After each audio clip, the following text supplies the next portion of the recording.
beautiful morning. Mr. Falcon should have been here by now. He was supposed to get me some sugar candies from the other side of the river. I can't cross that river on my own. I can't swim. I'd better go to Mr. Fox. He'll tell me what to do. And since Mr. Fox helped many more, she went to him and knocked on his door.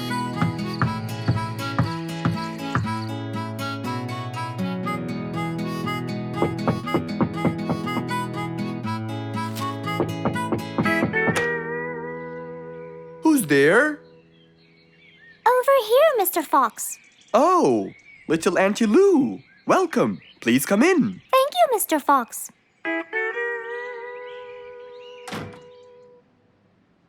What can I do for you? Mr. Fox, my problem might seem small, and I know how busy you are, but Don't worry, Auntie Lou. Whatever it is, we'll find a solution. Tell me, what's bothering you? sugar candies. Sugar candies? But you love them. Yes, Mr. Fox, I do. That's the problem. The only place I can find them is by the other end of the river side, and I don't know how to swim. Well, how did you get them before? I had some friends who would cross the river and bring me some candies with them. But I can't wait for them to go every time. I want to be able to get them myself. I see. So you want a way to cross that river by yourself. Yes. Do you want to learn how to swim? Impossible. I'm so afraid of the water. It's my worst nightmare. Isn't there any other way, Mr. Fox? Sure there is. Let me think. Mr. Fox thought quickly and without delay, for there was already another way. He'll build a bridge for Auntie Lou, so she could cross whenever she wanted to. Little Auntie Lou, how wide is that river? Very wide, Mr. Fox. It won't be easy, but let's go. Into the workshop ran Mr. Fox. He grabbed some wood and his toolbox. He put them in his Jeep and hopped inside. Then he and Auntie Lou went for a ride.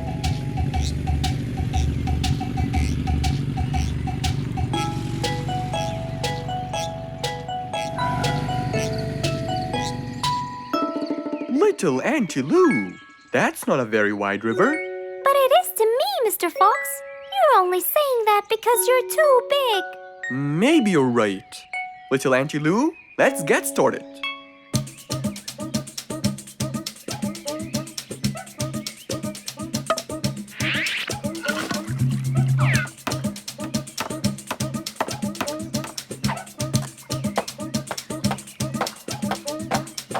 Finally, the bridge is complete.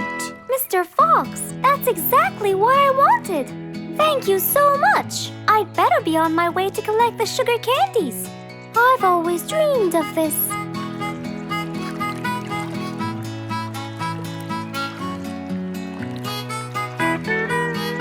Enjoy the candy, little Auntie Lou. After giving his friend a happy end to the day, Mr. Fox took his car and carefully drove away.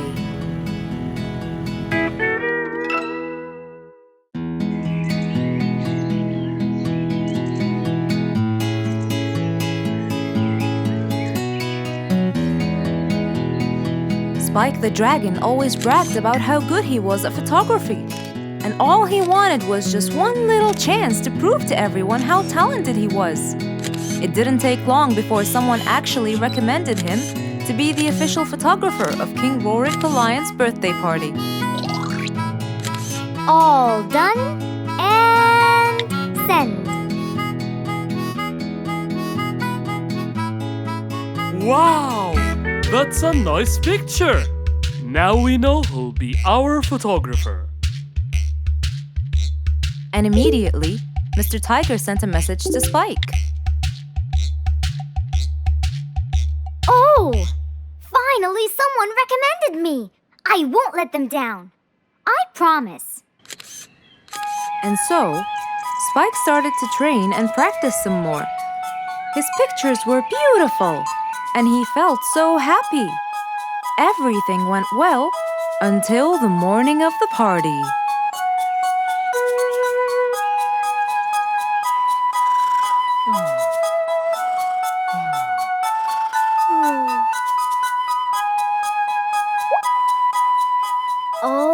today's the day!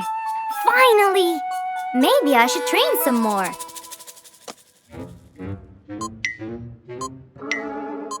Huh? Oh no! What have I done? While Spike was testing his camera, he pressed on something that changed his camera settings. Now all his pictures turned to white. Spike tried to change it back. He cleaned his lens and checked his filters, but all was in vain. What will I do? Oh, what will I do? I must go to Mr. Fox at once. Feeling so worried and sad, and with no clue what to do, Spike held his camera and flew off to Mr. Fox.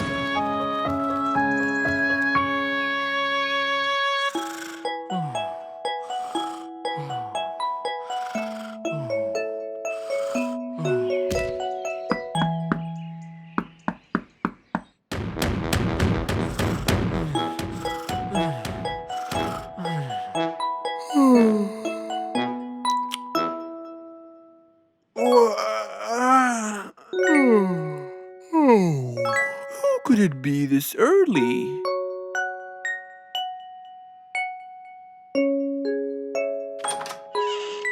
Oh, Spike, it's you. Help me, Mr. Fox. My camera. Help! All white, broken. Help! Calm down, calm down. Please, come in. Spike followed Mr. Fox inside. He sat down and started to speak slowly. You know today's the king's birthday party. Yes, and you've been hired as the official photographer. Congratulations, Spike. Oh, Mr. Fox, it would soon be condolences. What? Why? My camera. It's broken. Broken? Yes, I woke up early today and tried to check it. But I found that every picture I take becomes white. Have you checked the lens? Yes, and I re-cleaned them to be sure. But it's no use. And the filter? Everything. The lens and the filter. Can I take a look at it? Mr. Fox held the camera and started to check the settings. Where could I buy another one now? Do you have a professional or digital one? I don't think you'll need it, Spike. I'll go straight to prison, right? No, it wouldn't be fair to send the most talented photographer to prison. They'll all laugh at me. Are you sure about that?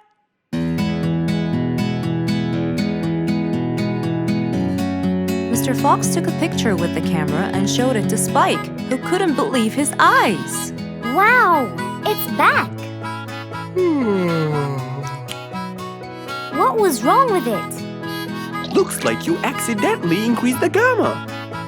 Oh, I forgot to check that. Thank you, Mr. Fox.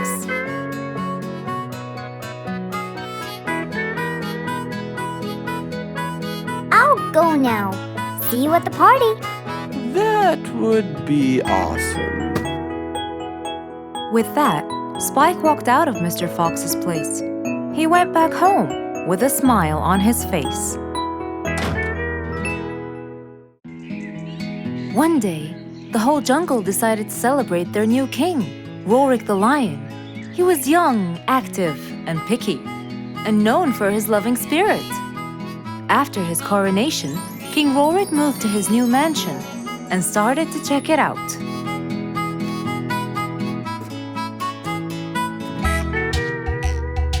Great, and that's my throne, right? Exactly, Your Honor. Well, I'd better check it out. Yes, please do.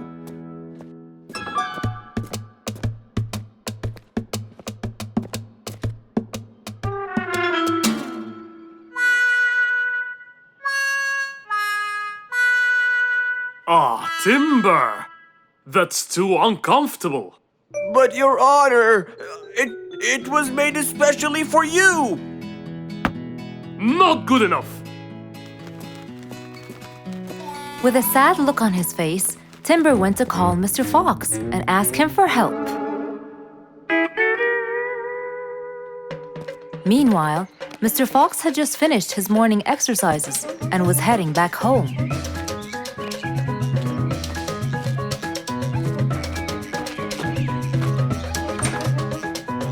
After a cold shower, he changed his clothes and had some tea.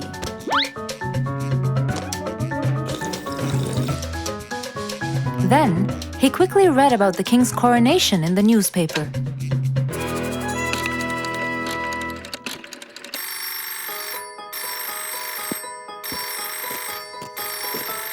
Hello?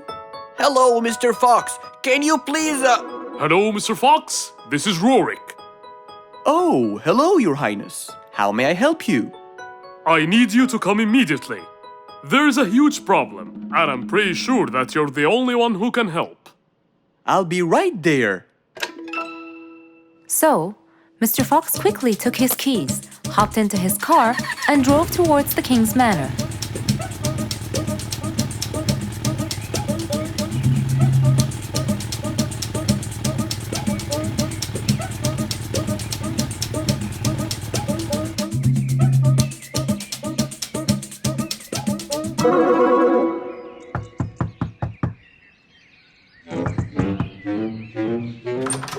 Hello, Mr. Fox.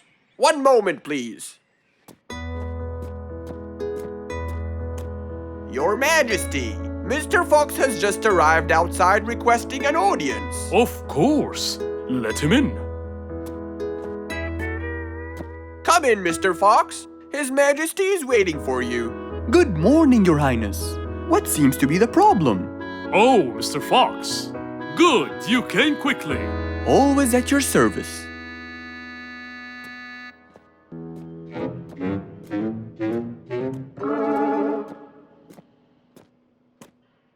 Well, I was at my coronation, and I thought I would check out my throne. But unfortunately, I felt too uncomfortable. Can you believe that I'm gonna rule the jungle on an uncomfortable throne? But I hear it was carved out of the best kind of stone.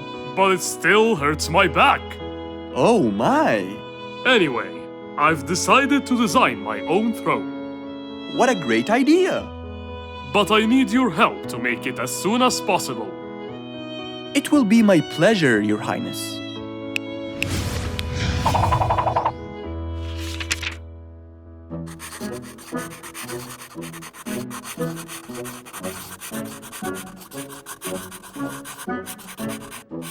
Mr. Fox designed a new throne for the king, but the king didn't seem to like it. I know just the thing for you. Mr. Fox took his tape measure and got to work. He took measurements and made estimations. This wasn't going to be easy, but Mr. Fox was gonna give it a try anyway. He hopped into his car and took off for the jungle store.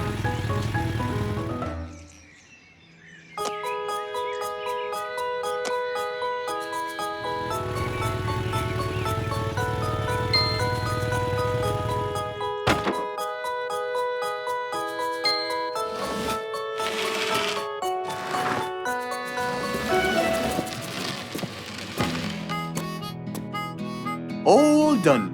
Can you please try it now? Wow! That's exactly what I wanted. Glad you liked it, Your Highness.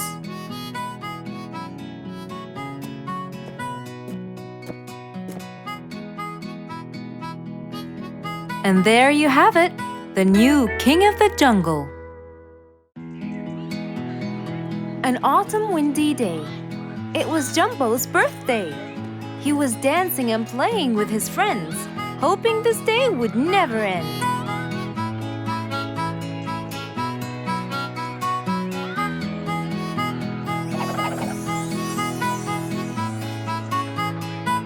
Everyone ran to hide all the same, but Jumbo slipped and fell.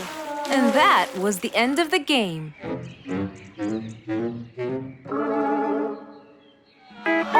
animals heard the fall, but Mommy Jumbo ran before them all. Jumbo!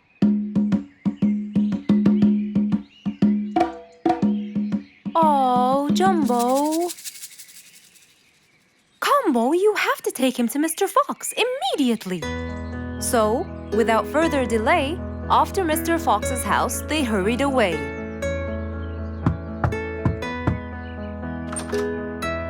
Hey, Mrs. Combo, what's wrong? Help me, Mr. Fox. Jumbo is ill. Oh, please, come in.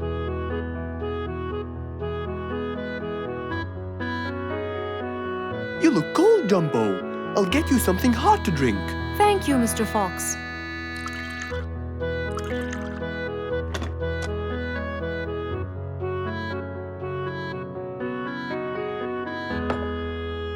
We were celebrating Jumbo's birthday. Oh, happy birthday, Jumbo. Thank you, Mr. Fox. But as he was playing with his friends, he slipped and fell into the pond. He started shivering and sneezing. I feared he might be sick, so I thought I should bring him to you, just in case. Well, why don't you lie down, Jumbo, and let's take your temperature. Open your mouth. Say, ah. Ah. Fever, stuffy nose, red dots all over his trunk. It's definitely sniffles. Oh my, sniffles? Don't worry, Mrs. Combo. It's just a sniffles fever. It will go away. All you need, champ, is some rest and just one pill of antidote. And when you're better, you can go back to play with your friends. Thank you, Mr. Fox. After thanking Mr. Fox, Mrs. Combo took Jumbo back home to let him rest.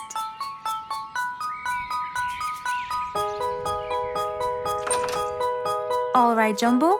Now all you need to do is follow Mr. Fox's advice and keep Mr. Thermometer under Under my tongue? To find out if I'm all better so I can go outside and play with my friends? But first, you gotta Keep my thermometer in my mouth? right, son. You can count on me. Now, you'll stay put and oh, sorry. Call me when it beeps.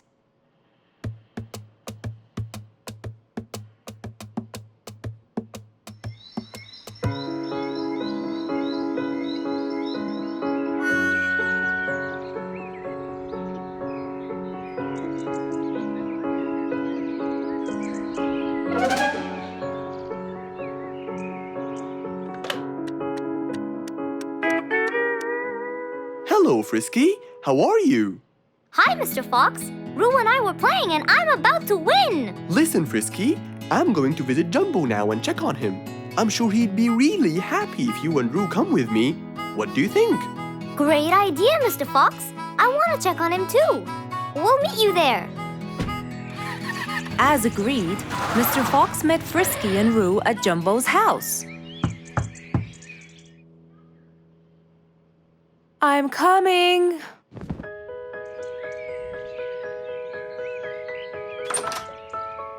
Hello, Mrs. Combo. We came to check on Jumbo. I hope he's feeling better now. Why, yes, Mr. Fox. Come in, everyone. Hey, Jumbo! I came to check on you. And I brought your friends along too. Are you feeling better now? Hi, Mr. Fox. Hi, guys. Hey, Jumbo. How are you feeling? Well, I feel better, but... Well, we need to take your temperature one more time, Jumbo. Is it time? It's time, all right? What does it say? Well, let's see. Your temperature is, oh. Your temperature is just fine and dandy, Jumbo.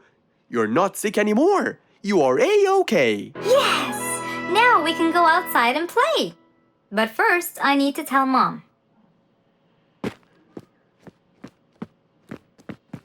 Mom? Mom?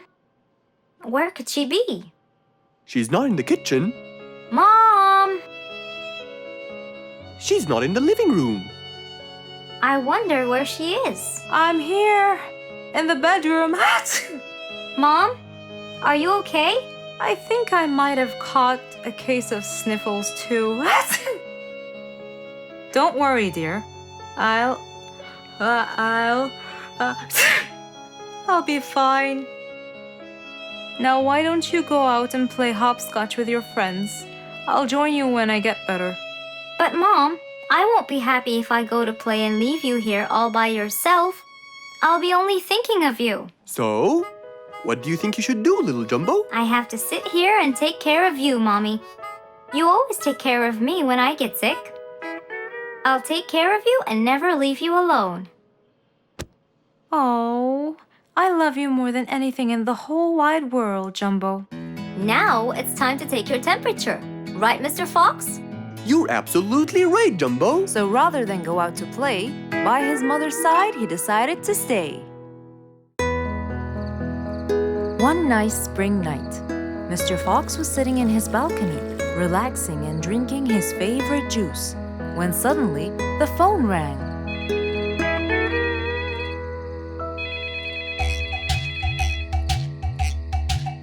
He wondered who would be calling him this time of night.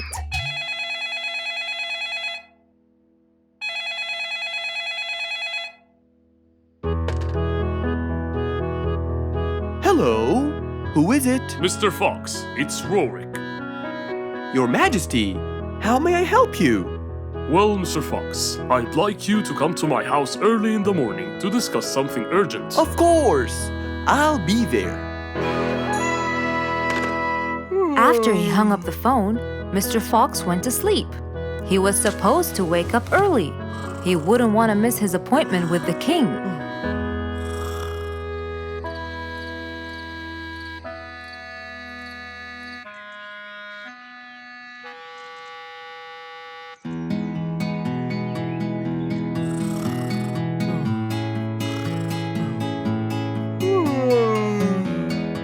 Early next morning, Mr. Fox woke up and went to wash his face. After that, he got dressed and was all ready for his appointment with the king. He got into his car and drove off.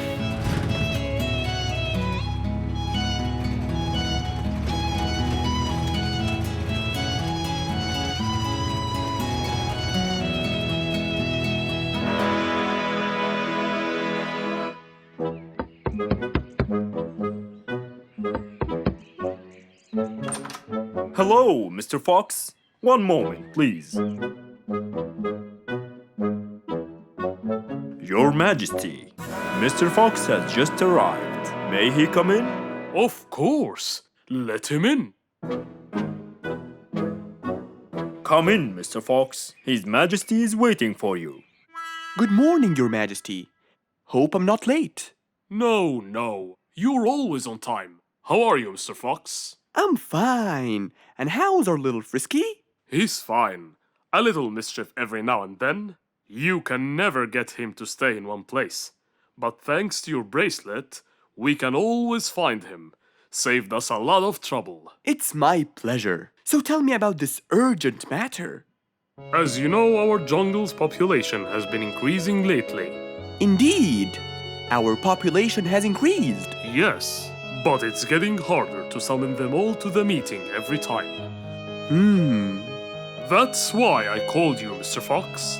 I need you to figure out a way for me to reach all the animals at the same time. Let me see. I need to think this through. That's okay, Mr. Fox. But please, don't take too much time. Don't you worry, Your Majesty. I will find a solution by tomorrow. As Mr. Fox got into his car to get back home, he thought all the while about the king's request. How could he help the king with his problem? With everything else Mr. Fox has faced, this might be a slightly bigger challenge for him.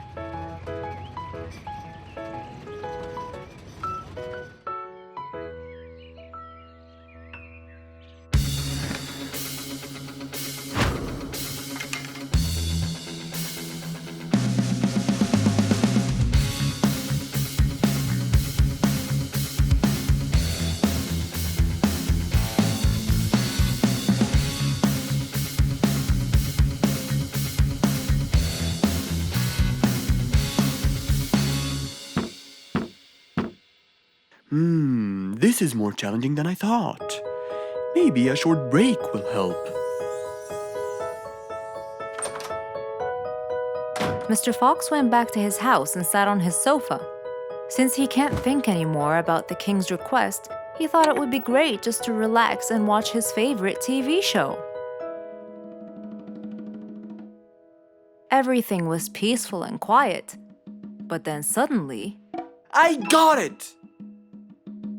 Mr. Fox rushed back to his workshop. He quickly designed a new device. He carried the new device to his car, and off he went to King Rorik's place.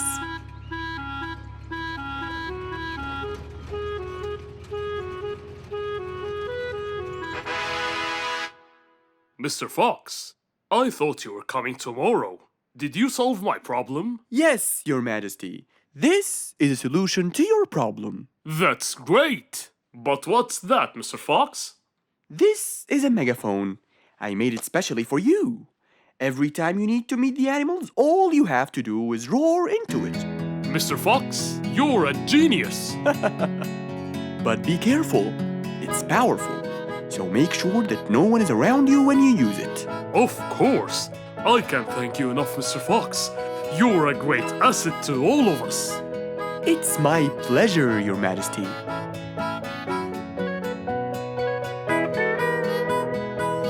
Goodbye, Mr. Fox. Mr. Fox got into his car and waved goodbye to the king. He was feeling happy and pleased. The problem was now solved, and he was able to help out a friend once more.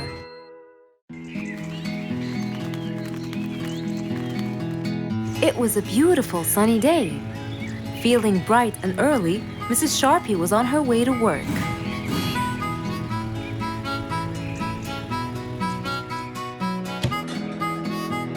Good morning, Sharpie. Good morning, Emma. You're looking good today, Sharpie. Thank you.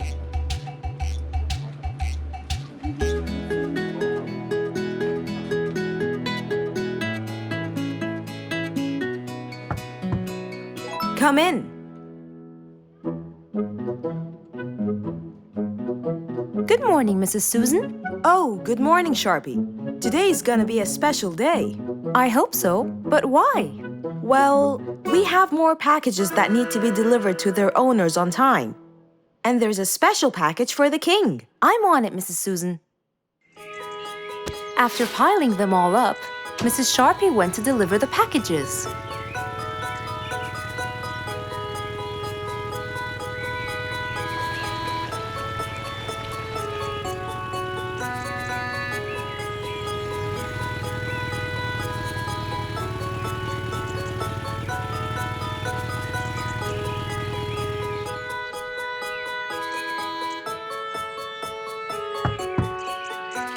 Here's your package. Thank you, Sharpie. Just in time. Looks like delivering the next one is gonna take some time. After safely delivering the package to Mr. Camel, Mrs. Sharpie took off to the opposite side of the jungle to deliver a package for Mrs. Deer.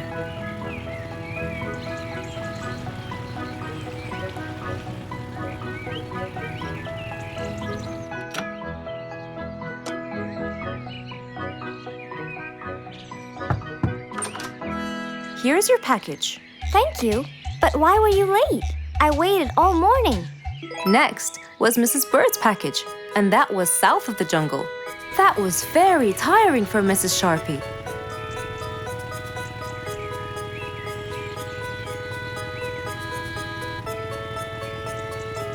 Mrs. Bird! Mrs. Bird! Here's your package. I thought you weren't coming. Thanks anyway. Next was Spike the Dragon.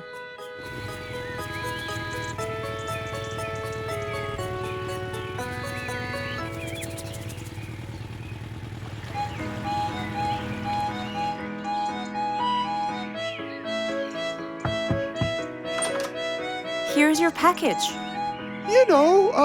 I never thought you'd be late. Oh no! It's the last package I'm delivering today. I hope the king is not too upset that I'm late. Worried and a little scared, Mrs. Sharpie took off to deliver the last package. She was already late as it is. The last package was intended for the king, and after being all over the jungle, will she be able to make it in time? Here you go, Mr. Timber. This package is for the king. Thank you, Sharpie, but the king was worried and a bit upset. Why? Well, he had to wait all day for this package. You're not usually late, Sharpie. He was very upset. My sincerest apologies. I'll be more careful next time. Mrs. Sharpie was very tired and really upset. Having to deliver packages all over the jungle was no minor task. So, she decided to go to Mr. Fox and ask for his help. Oh, hello, Mrs. Sharpie. How have you been? I'm not good at all, Mr. Fox. You have to help me. What happened? I've got a lot of letters and packages, and I keep flying east and west all over the jungle. This won't do, Mr. Fox. I'm so tired. Oh, Mrs. Sharpie, you do look exhausted. Please, come in, and we'll figure this out together. Would you like a cup of hot chocolate? No, I just want to find a solution, Mr. Fox. Okay. Tell me what the problem is exactly. I get too much letters, so I fly to deliver them.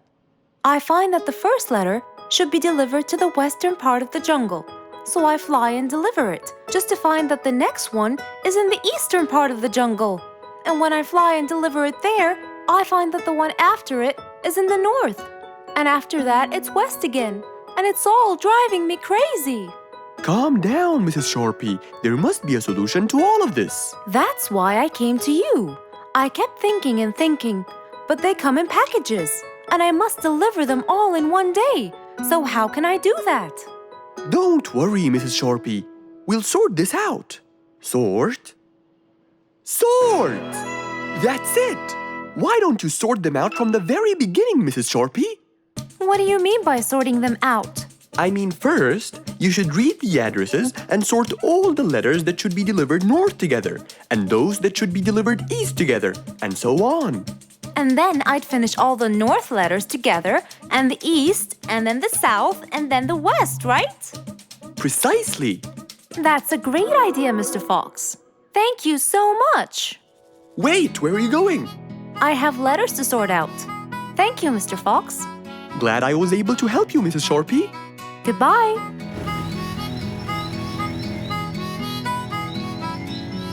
Happy with the solution she got, Mrs. Sharpie took off and looked forward to a new day with her new planned plot.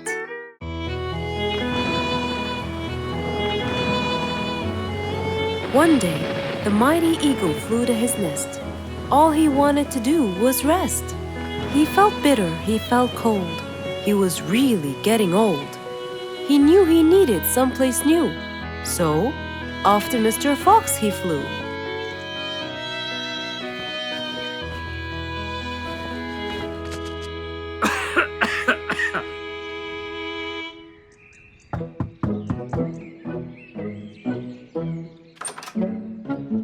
Oh, hello, Mr. Eagle.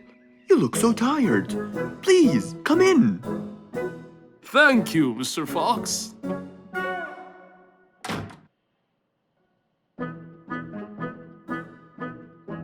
Now tell me, how may I help you? Mr. Fox, I spent years in prosperity and glory, but I'm old now and tired. I can't live out there alone in that cold weather. Where do you live, Mr. Eagle? By the mountain top. I see. The wind is strong there. I bet you catch a flu every now and then. Well, I didn't used to, but that's all in the past. Now I'm old and weary. I'm not what I used to be. Plus I get so lonely up there. There is no one around to talk to, and no one to help me get better if I get sick. Why don't you come and live with us in the jungle? I looked around, but I couldn't find the right place for my huge nest. I'm too old to build a new one, and I can't really stay in someone's home. Mr. Fox kept thinking for a while. What could he do to help his dear old friend?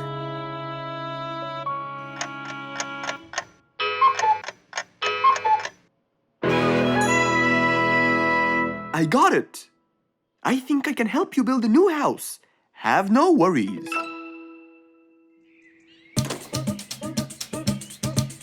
Mr. Fox quickly grabbed his toolbox and hopped into his car. He drove through the jungle while Mr. Eagle flew above him. He stopped in front of a tree that looked both old and firm, right in the middle of the jungle. Lots of animals and birds lived around here.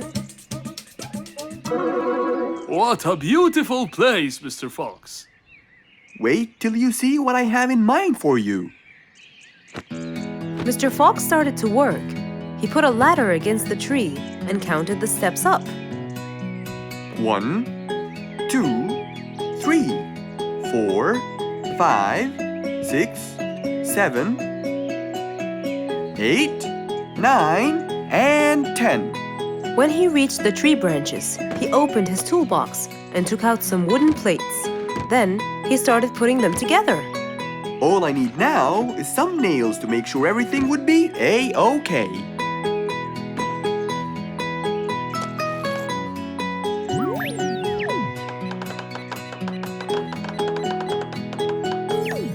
We're almost done, Mr. Eagle.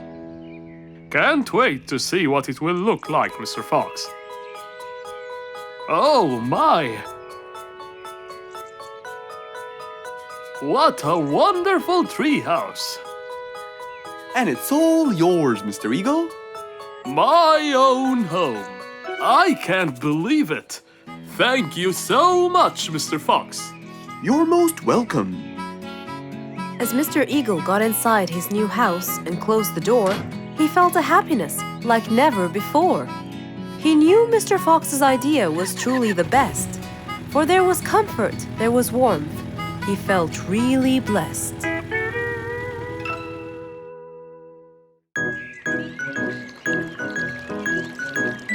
It was a nice warm autumn day.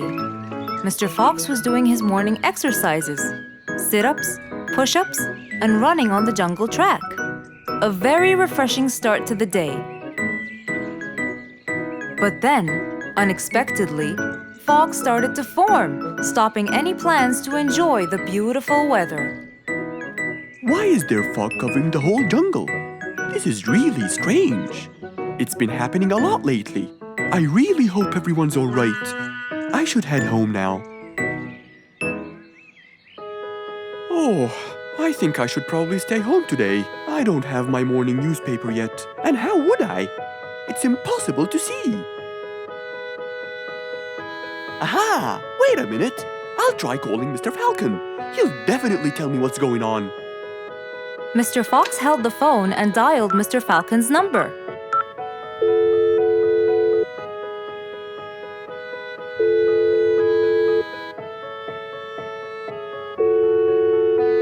Oddly enough, there was no answer. I guess he's not home.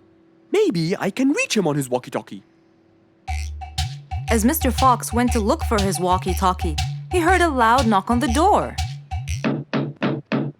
Huh? I thought everyone stayed home in this weather.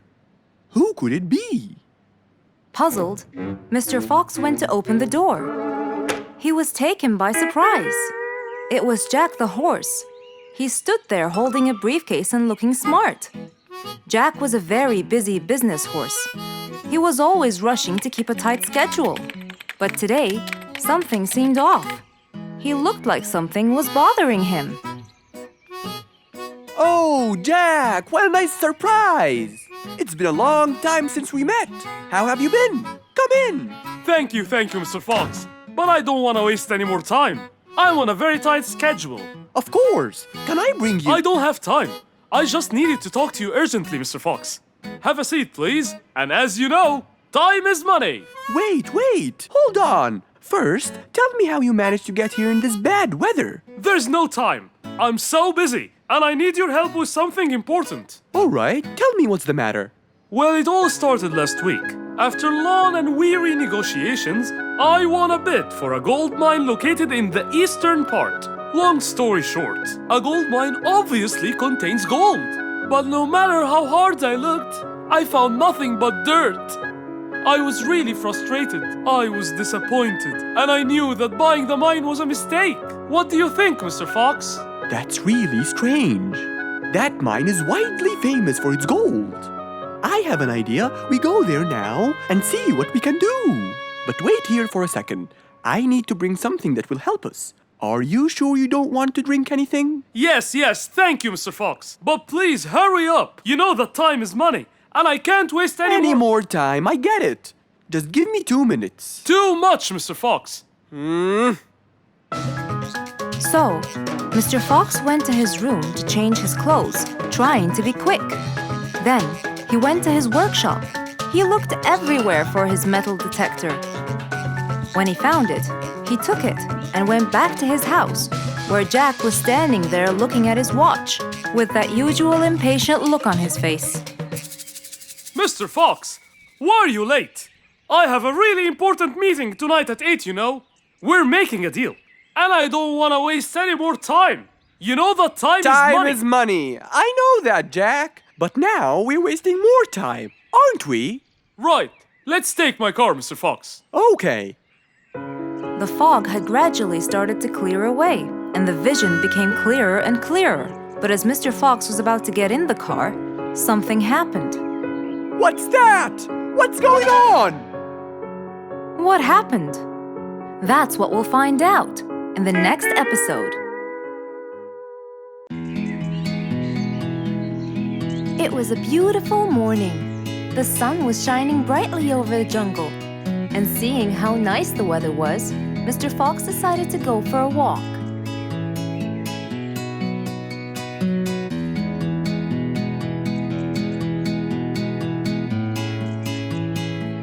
The birds were twittering, the bees were humming, and the flowers smelled pretty.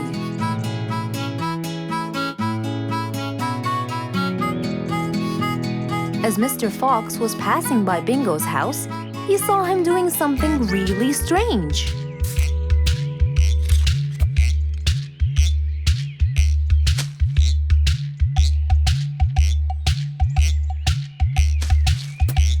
Bingo!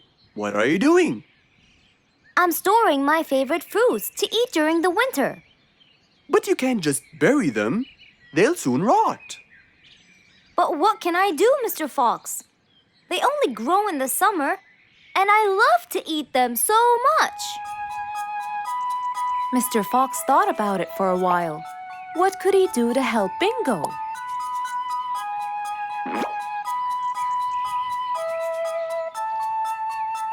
Don't worry, Bingo. I think I have an idea. Really? What is it? You'll have to wait and see.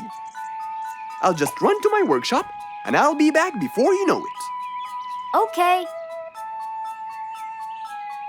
Mr. Fox went back to his workshop and gave it some thought.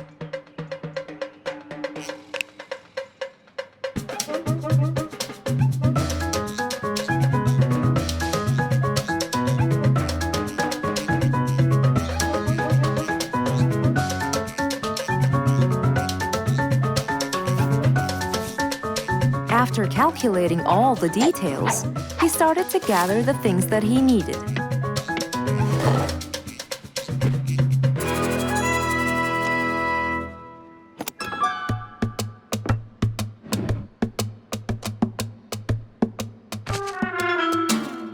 Then, he took his toolbox and his car keys, and of course, the glass plates. He put them all in his car and was on his way.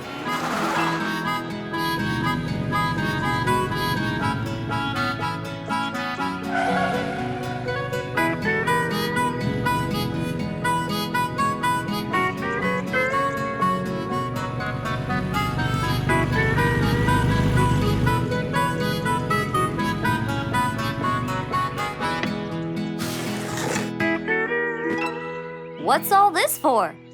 It's a surprise. I can't wait!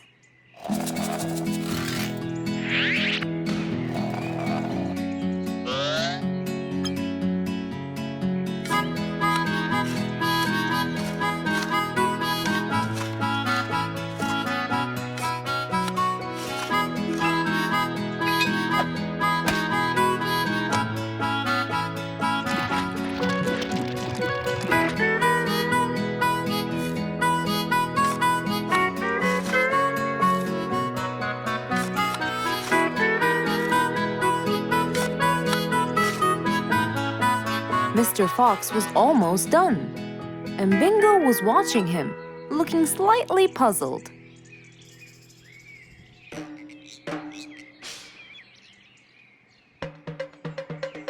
Here you go.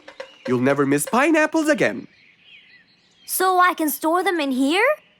No. You'll grow them in there. This is called a greenhouse. But it's not green. It's transparent. No. It's called green because we can grow green plants and fruits inside it whenever we want. Oh, so now I can have pineapples whenever I want? Yup. Anytime you want. Awesome! Thank you, Mr. Fox. Glad I could help. Here, this is for you, Mr. Fox. It's the best one I've got. Oh, that's very nice of you, Bingo. I love pineapples. Now you and I can eat them anytime we want. After helping out his friend, Mr. Fox went back to enjoy the rest of his day.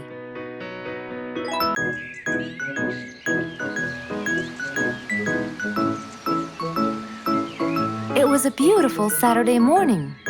Since the sun was shining and the weather was nice, Mr. Fox thought it was perfect for morning exercise.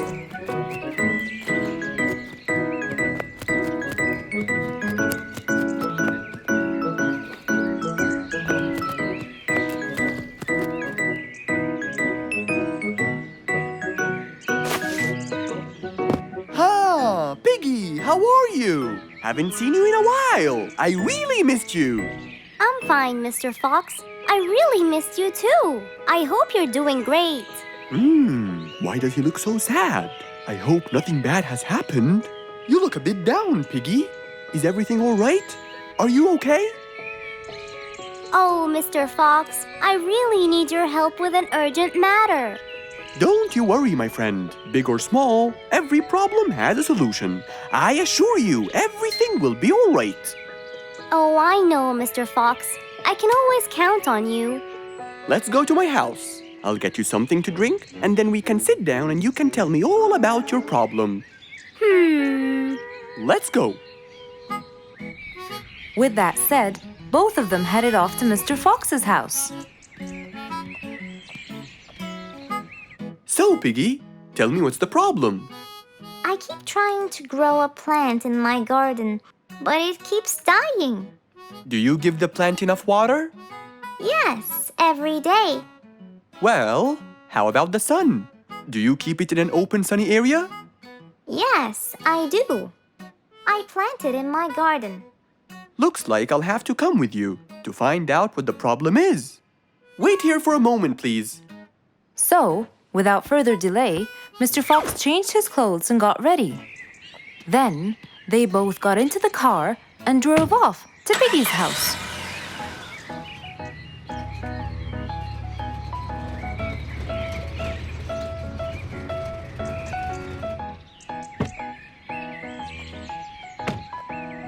Look, Mr. Fox. These are the plants I told you about. Little Piggy, the plant you're trying to grow is ivy. And ivy likes to grow on something firm, like a gate or a wall. That's how they grow so tall. Ivy? I thought it was just an ordinary plant. Well, you can still grow it on the garden wall. Piggy, do you have a ladder? Yes, Mr. Fox. Over there. Okay, come with me. Hand me the drill, please.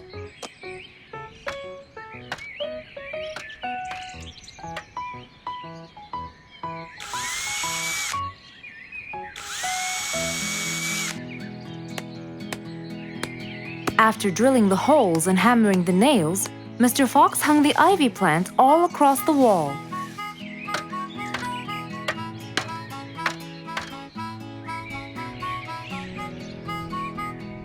Now, when the ivy grows, it will find this wire to hold on to.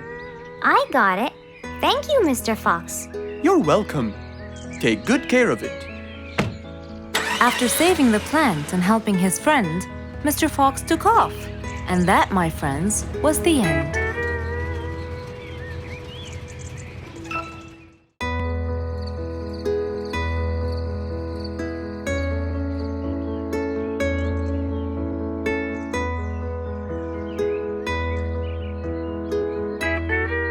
It was a bright early morning. Mr. Fox woke up and went to wash his face.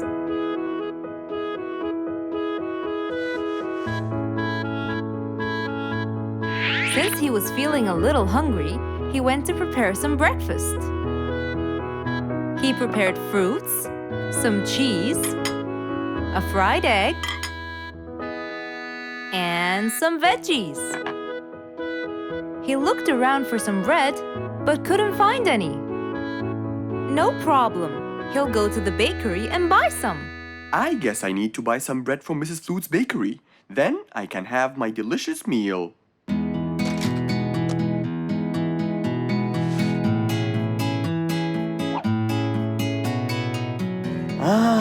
I'm very hungry. I'm sure glad the bakery is close by. I won't be needing my car.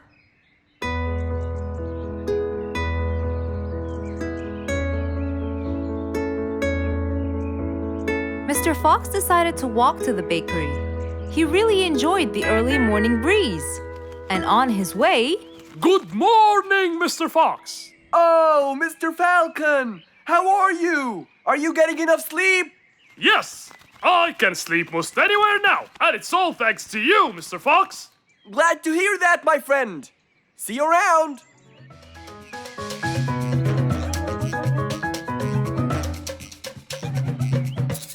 When Mr. Fox finally reached Mrs. Flute's bakery, he found a long line of customers. He got in line and patiently waited his turn.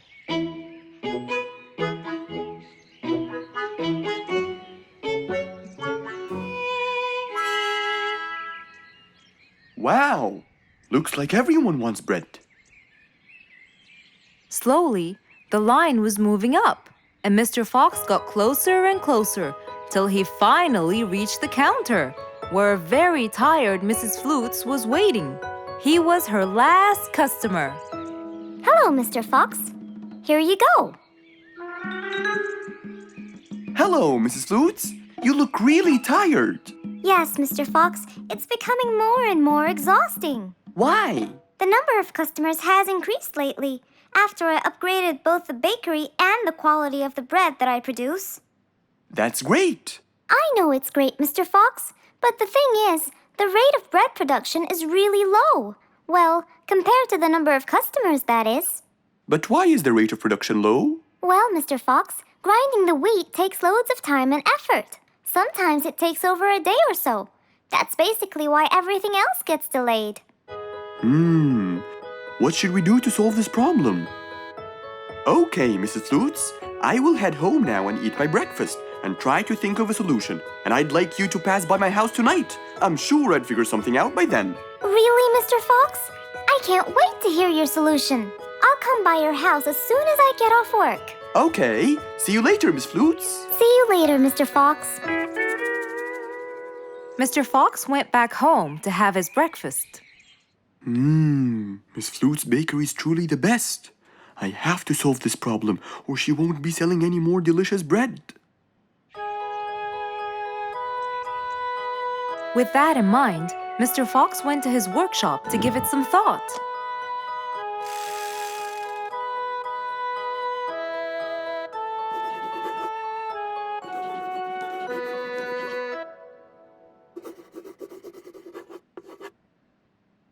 Finally, he had a great idea.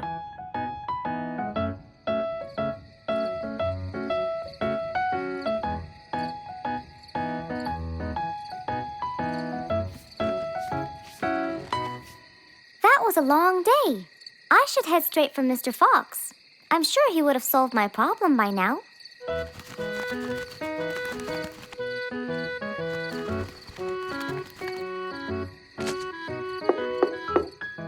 That must be Miss Flutes. Hello, Miss Flutes. Come inside. Hello. Were you able to find a solution to my problem, Mr. Fox? Well, why don't you try this new invention? A new invention for me? That's right. I made it specially for you. That's wonderful. It's a grinding machine to help you grind wheat quickly. Brilliant. But how will it help me? This machine is used to increase the rate of grinding the wheat, which is used to make the bread. So you can use it to grind a whole kilogram in no more than 5 minutes. And with that, the amount of time needed will decrease, and you won't be too exhausted. I'm really grateful to you, Mr. Fox.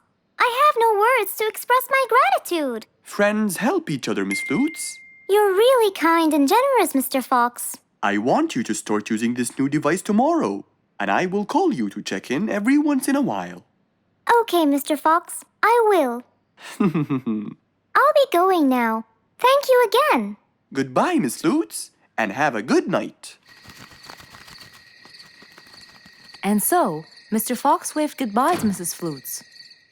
Then, he sat on his comfortable sofa. He looked out his window and admired the jungle he lived in for so long. He happily thought to himself, I love helping my friends.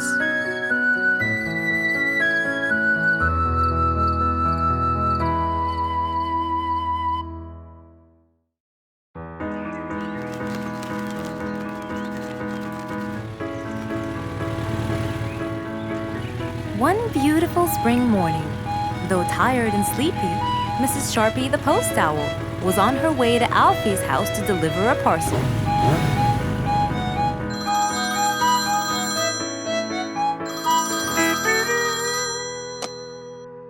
This is Alfie. Who is it? It's Chip, Alfie. How are you? I'm fine, thank you. Great! I sent you the new sheet music, which you have to rehearse. Of course. I will as soon as it arrives. As soon as Alfie hung up the phone, he heard a knock on the door. Good morning, Mr. Alfie. I have a parcel for you from Mr. Chip. Oh, thanks, Sharpie. I better start. Alfie took the parcel and got out the sheets. And then he went off to practice.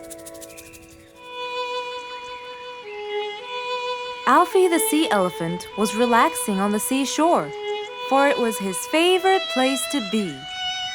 He loved playing his violin, but suddenly the strings became so thin. And as he gave it a hard play, the strings snapped, and Alfie's face turned pale gray. Huh? Oh no! Not my violin! It's my one and only hobby!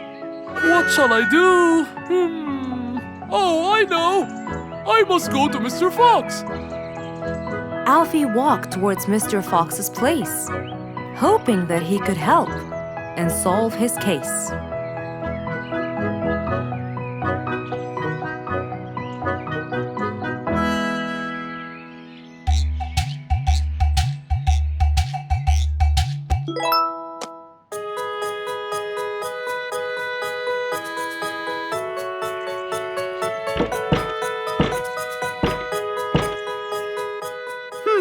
I wonder who?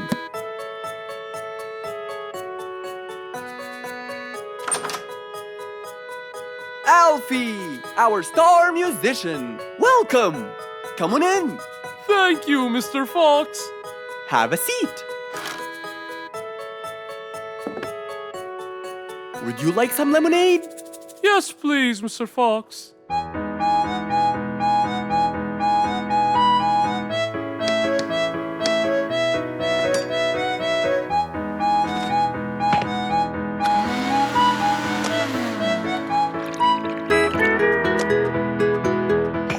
Mr. Fox came back with a glass of lemonade. He gave it to Alfie, then he noticed his violin. Oh, what happened to your violin?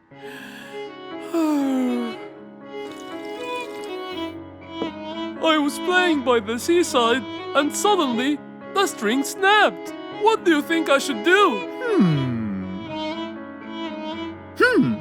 Well, we can simply buy some new strings and change them.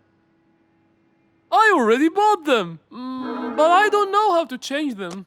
It's my first time. No problem. It's easy. Now let me teach you how to replace them. First, we remove the old string by twisting this till it's loose. Then, we pull the broken string out of its hole. After that, we twist the tuning peg on the other end and pull the other end of the string from its hole as well. See? Now the whole string is out. We insert the thin end of the new string into the hole of the tuning peg. Then, bend the string around the hole like that and fix its other end into the other hole.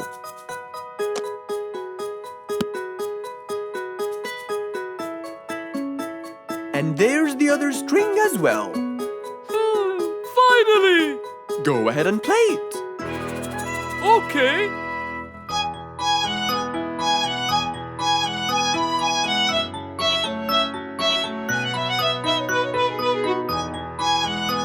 With his violin finally fixed, Alfie walked out the door. He went back to play on his favorite seashore.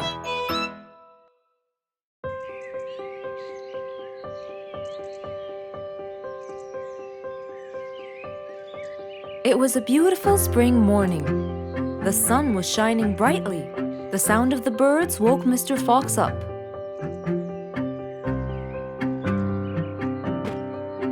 He changed his shirt, put on his tie, and his vest. Then he drank his tea. It was delicious. After reading a shop manager ad, he got into his car and drove off.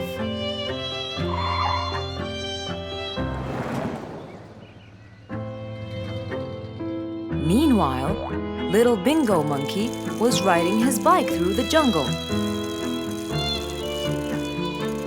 He was having loads of fun, but suddenly the bike slipped and little Bingo fell off. Are you okay, Bingo? Hang on, I'm coming. Yes, Mr. Fox, but my bike isn't. Oh, it looks like there's a problem with the tire. Don't worry, Bingo. I'm going to help you. Bingo, can you help me count how many nails I need? Of course. Here's 1, 2, 3, 4, 5, 6, 7, 8, 9. I think there are 9, Mr. Fox. Okay, Bingo. Let me count how many I have in my toolbox. 1, 2, 3, 4, 5, 6, 7, 8, 9. I'll get one more just in case he miscounted. So 9 plus 1. We need 10 nails. That's easy.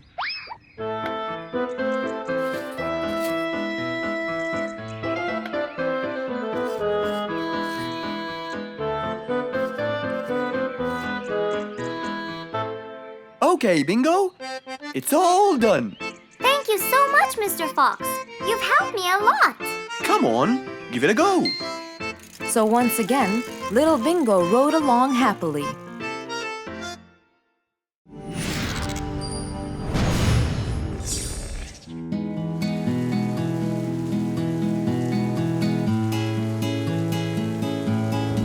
One stormy winter night, when most of the animals stayed warm in their beds and turned off the lights.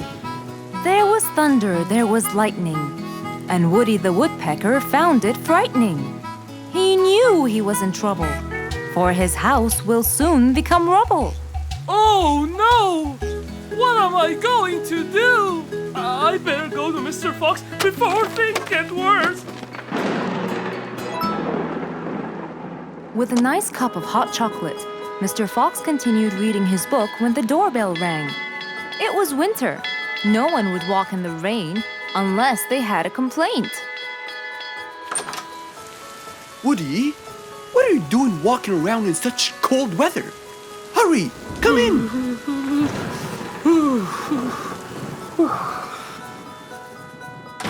Mr. Fox, I know it's cold, and I'm sure my problems will make you feel bored, but I need your help.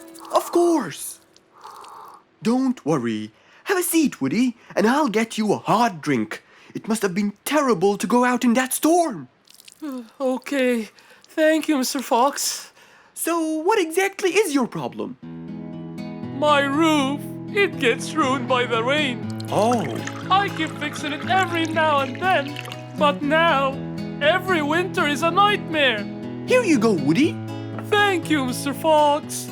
So tell me, what happened to your roof? The rain makes it damp.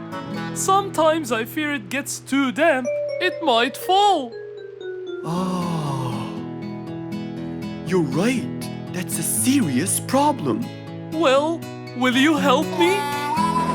Mr. Fox knew he couldn't stop the rain, but he couldn't let Woody's efforts be in vain. There had to be another way. I have an idea. We need to guide the water off your roof. But how can we do that? Well, we need to visit the jungle shop. But first, we'll wait for the storm to pass.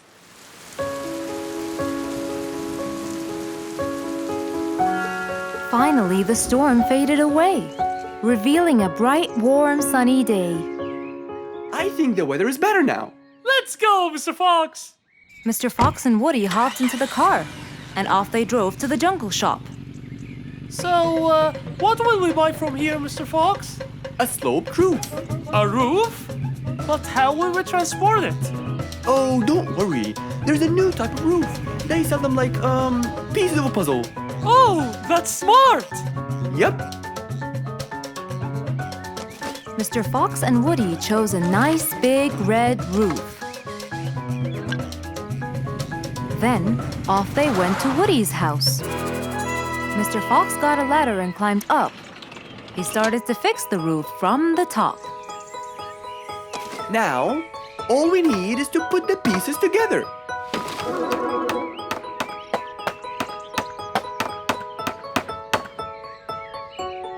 All done.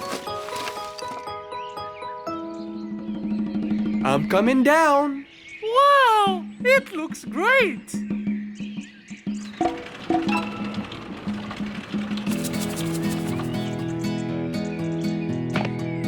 That way, all the water will slide down and the rain won't bother you again. So, does that mean no more rainwater will enter my house, Mr. Fox? Of course not. I guarantee it. Oh, I'm so happy! Thank you so much, Mr. Fox. Oh, it was nothing. We all like living in a dry, warm place in the winter.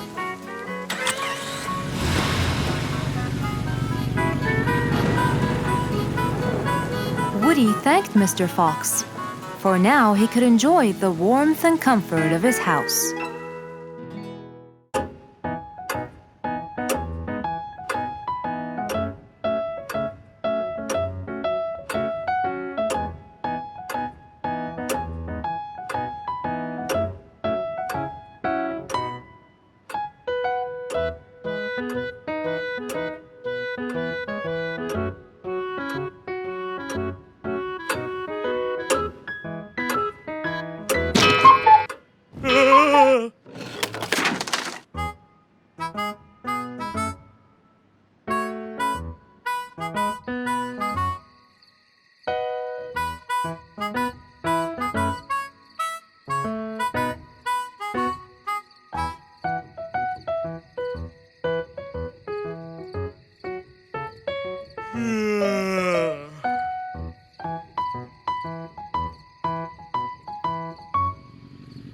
It was past midnight.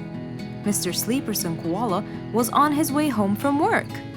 The streets were empty and quiet. He was falling asleep. He tried really hard to keep his eyes open, when suddenly the car stopped for no reason.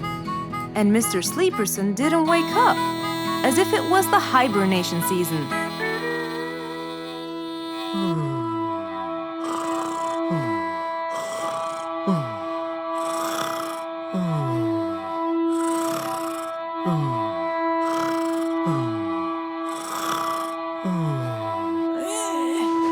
What is that? Mr. Sleeperson fell asleep on his driving wheel. The horn was too noisy for Mr. Fox to bear. He tried to block the sound out, but it was no use. He pulled his cap over his head, put earmuffs, but it was all in vain. He couldn't bear that horrible sound any longer. What a horrible sound! Who could it be this late at night? Oh no! Mr. Sleeperson! It's you again! What brought him here this time of night? And he slept on the driving wheel. Excuse me. Mr. Sleeperson! Hello? Hello?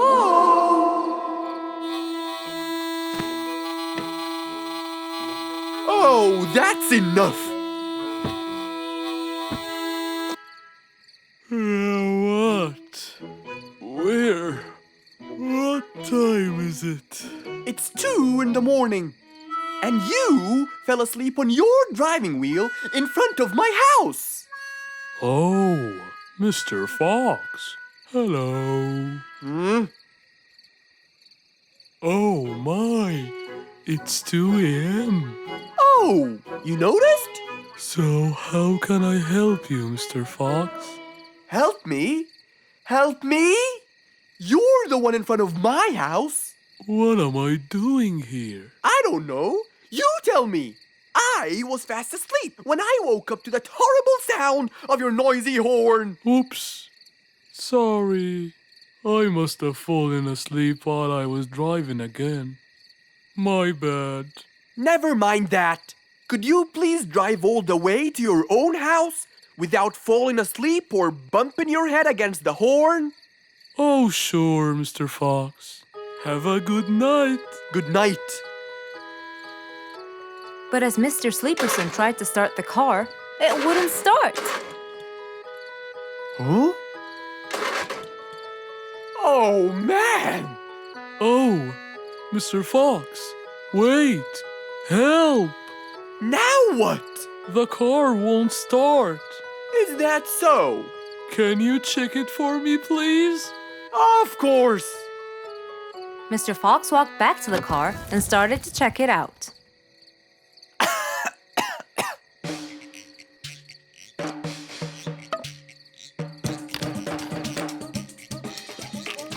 Everything seemed fine. However, when he lowered the hood cover, he found Mr. Sleeperson sleeping in the back seat. He couldn't control his anger. He banged the hood cover. But Mr. Koala was still asleep. Mr. Fox decided to hop into the front seat and try to start the car himself. Huh? Mr. Sleeperson! Your car is out of fuel! Who? Where? Your car is out of fuel! No way! Oh, What will we do now? you have to fill the tank! Okay. Mr. Sleeperson! What? Wake up! I'll fill your tank for you. I have some fuel in my house. Oh, that would be great.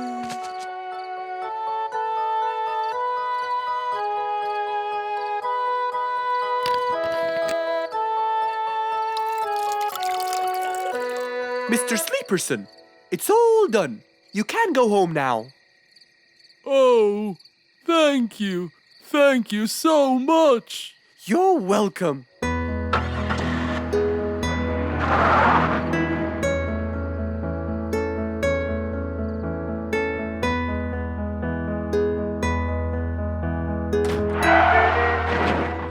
Oh, not again!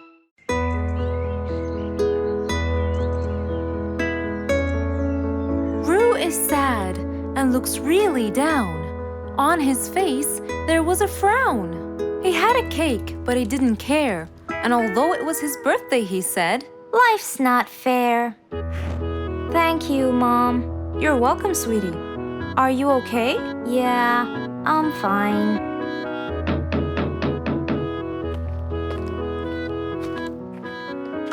Oh, look who's here. It was Rue's best friends, Poppy and Fluffs. Hey there! Happy birthday! Wow, neat birthday cake. Yeah, just a normal birthday cake, traditional birthday hat, and the same old wishes over and over again. Rue, are you okay?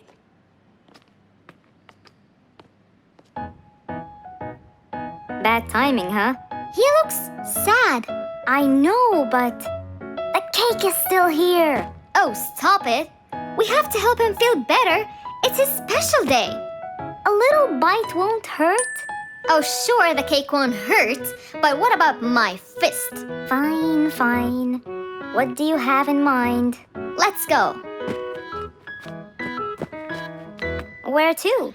I know someone who can help. Mr. Fox? Duh. In an attempt to help their friend, Poppy and Fluffs went to Mr. Fox. Only he would know what to do.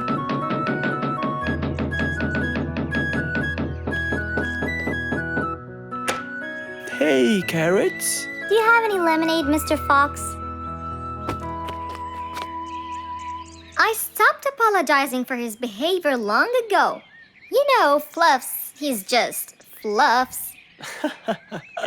It's okay. Come in. Are you sure it's all right? Positive.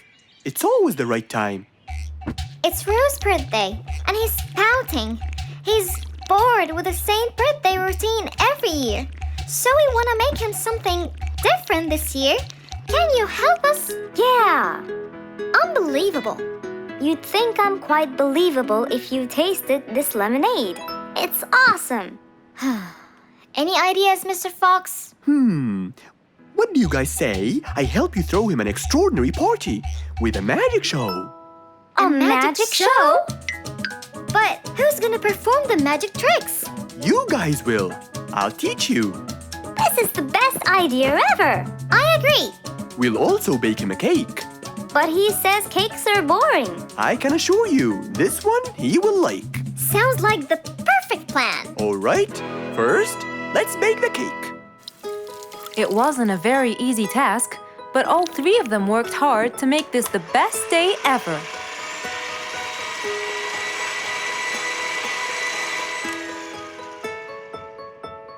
This is the coolest birthday cake ever. Now for the magic tricks. We need a bottle of water left in the freezer for around 2 hours and a plate full of ice. We'll also need some food coloring and soda. I'll get the color blue. I'll get the green and the yellow. And I think I'll get the red.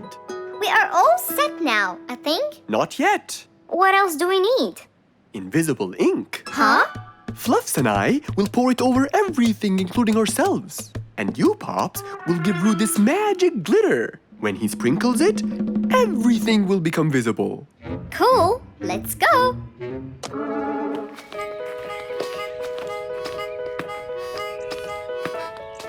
Let us pour the invisible ink now.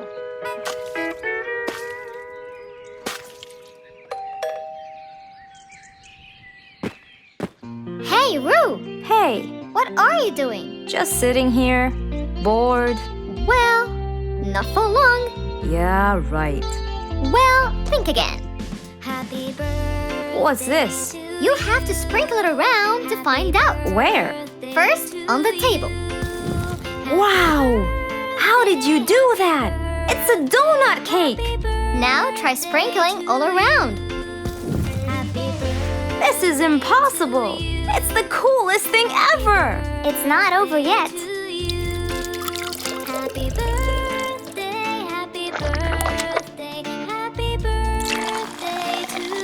I can't believe you guys did all this for me! All thanks to Mr. Fox. He was a great help. I can't believe you guys! Thanks! That's what friends are for. Mom, come and see! What wonderful friends you have, Rue! Yeah, I think so too. Because of his friends, Rue's birthday was extra nice. One celebration was not enough, so they celebrated twice. Who can you always count on? They're always there when you're feeling down, ready to draw a smile and remove that frown. They make a bad day so much better, especially if you share toys and play games together.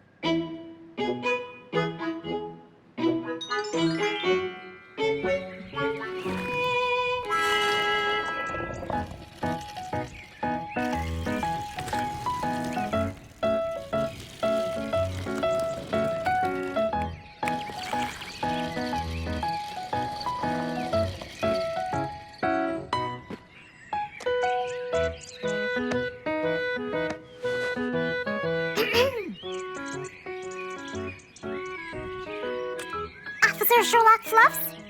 I'm with you, Officer Poppy Holmes. I think we're moving in the wrong direction. You might be right, Officer Poppy Holmes. I can see footsteps in the opposite direction.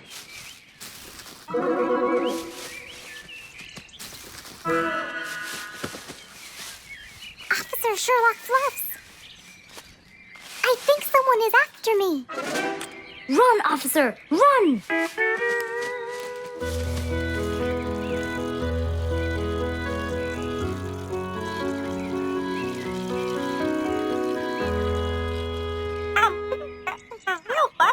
What do you mean? Poppy!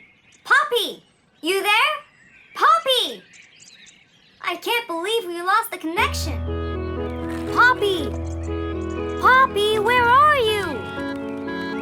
Filled with worry, Fluff searched and searched for Poppy, but he couldn't find her anywhere.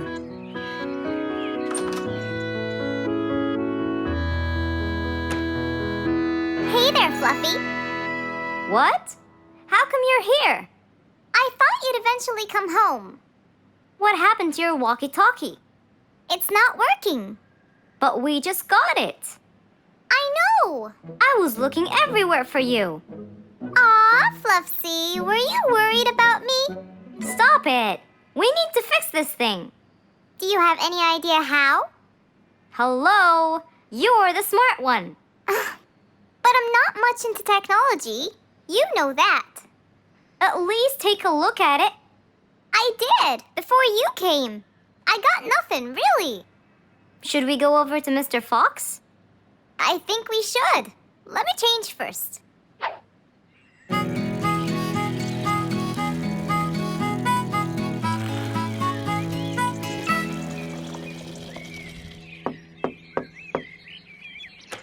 Hello. Hey! Mr. Fox, Poppy broke her walkie-talkie. I so did not. Don't fight, you two. Show me your walkie-talkie. Maybe I'll be able to fix it. Here. But I promise I didn't break it. I'll go to the workshop and see what's wrong with it. Thank you, Mr. Fox. Sure. You really think I broke it? Why else would it stop working? But I didn't. Well, I kind of think you did. You're unbelievable.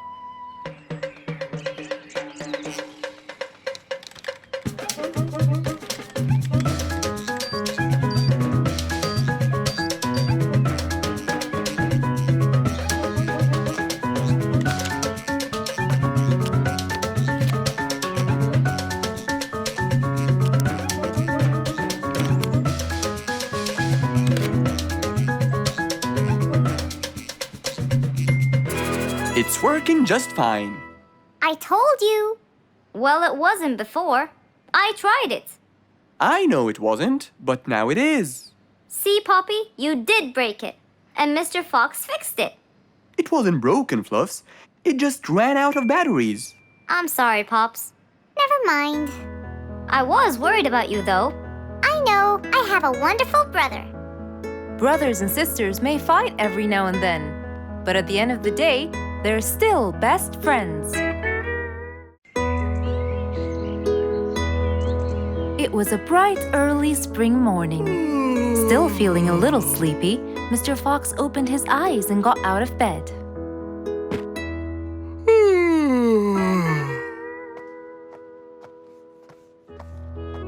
Since the weather was beautiful outside and awfully tempting, Mr. Fox decided to go for a walk in the jungle. The sun was shining, the birds were twittering. It was a very peaceful morning. Well, sort of. Worried that something terrible could have happened to one of the animals in the jungle, Mr. Fox sprinted towards the sound. Are you kidding me? You're the size of an air balloon! Are you making fun of my size, you piece of you? What? Take that back now, you... No! I'll never take it back! This was all your fault! No, it wasn't! It was yours! No! It's always your fault!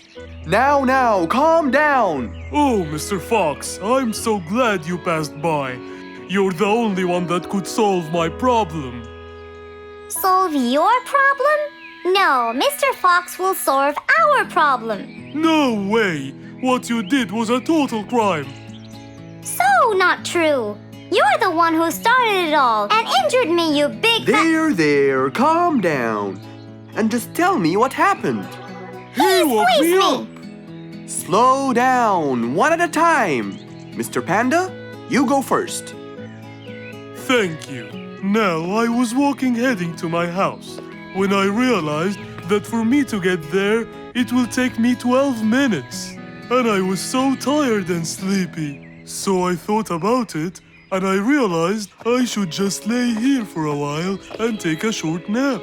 And just as I was starting to get comfortable, I found little chicklets screaming with the highest pitch into my ears, Mr. Fox. My ears! Can you believe that? Well, that's not a very nice thing to do, little chicklets. Why did you do that? But I didn't, Mr. Fox. And how is that? I was heading to my favorite lake, and I was walking just right behind Mr. Wicks, when all of a sudden, out of nowhere, he decided to lay down and fell to the ground and squeezed my beautiful wing. And if it wasn't for my high-pitched voice, I would have been dead by now. Well, that was pretty dangerous, Mr. Wicks. What should I do, Mr. Fox? I was really tired and I needed my nap. So I took it. What should a panda do to take his nap? Can't you just wait till you reach your own house? Or at least look behind you before you decide to fall down?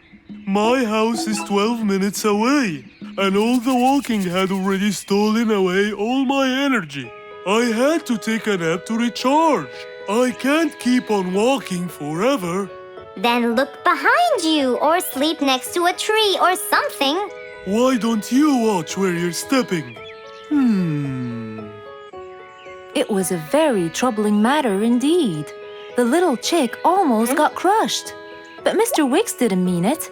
He was just so tired that he fell asleep. Right? Mr. Wicks, answer me. Did you intend to squeeze little chicklet's wings? Of course I didn't. Were you aware that you were going to take a nap in the middle of the road? Actually, I vividly remember. I walked to the tree side first, but when I woke up, I found myself in the middle of the road. How many naps do you need per day? From 5 to 7, I would say. Did you take a nap before you decided to head home? Of course. Do you usually nap in between? Not always, but today I went so far from my house. I tried to hurry to nap at home, but you know, I'm too slow. Say no more. I now know the answer. Really? Yes. Worry no more, little chicklets. From now on, Mr. Wicks will always nap at his own house. Just a second. Aha! There it is! Is that what they call caffeine? My, I didn't think it was that huge. No. It's something even better. Better than caffeine? And chocolates too.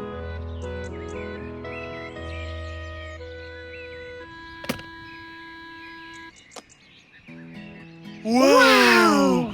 Rollerblades! So you'll be able to move fast and reach your house as fast as you can. Oh, can I try it now? Sure you can. Wow! Whee! Yahoo! Thank you, Mr. Fox. Anytime you need me, I'll be there. Rose stood in front of her painting stand, holding a few colors in her hand. But things weren't going as she planned. I think I should just paint the pig blue. No, wait. Maybe this will do. Maybe I should just take some of the pink color on my feathers.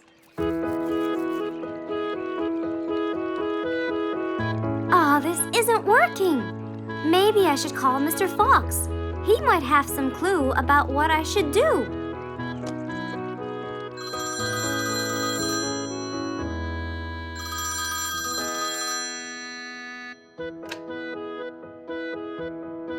Hello? Hello, Mr. Fox. It's me, Rose. Oh, hello, Rose. How are you? I'm fine, Mr. Fox, but I do need your help with something. Do you think you could come and meet me? I'm at my usual painting place. Sure, I'll be right there. So, without a moment to lose, Mr. Fox got ready, got into his car, and drove off to where Rose was painting.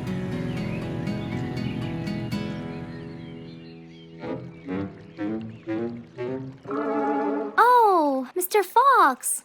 I'm sure glad you're here. I tried everything, but nothing seems to work. What are you trying to do, Rose? I was just trying to get some pink paint, Mr. Fox. I'm not sure that this is the right way to do it, Rose. Well, what should I do? Do you have an empty color palette? Of course. So, what colors do you need? I have red, blue, yellow, black, and white. But I still need pink, green, orange, purple, and brown. Let me see. If we take a bit of red and a bit of white, we can make pink. Oh, it's just like magic. How about the other colors? Do you want to try? Why, yes, I would. But which colors do I use? Use your imagination, Rose. I want to try red and blue. Okay. Wow! Now I can paint my violets purple. Do you want to try again? Sure. This time I'll try red and yellow. Nice! Now you have orange. It's beautiful, Mr. Fox. But I'm still missing green. Well, let's see. We still haven't mixed blue and yellow, have we? Right! This is a really cool shade of green. Now you can paint all you want. But, Mr. Fox, what about brown? Right. I almost forgot. Let's try orange and blue. Yes, that's it. I really can't thank you enough, Mr. Fox. Don't worry about it. I really like your painting. You do? Yes! It's quite colorful. Well, thanks to you. Now, whenever you're missing a color, all you have to do is try some together. All the colors that Rose once knew, when mixed together, turned to something new. Pink, purple, orange, and green. Something she had never seen. Just imagine, if you woke up one day and all your food was gone. Your house was a big mess and the oven was turned on. What happened exactly? You really can't tell. But that's what happened to our friend Giselle.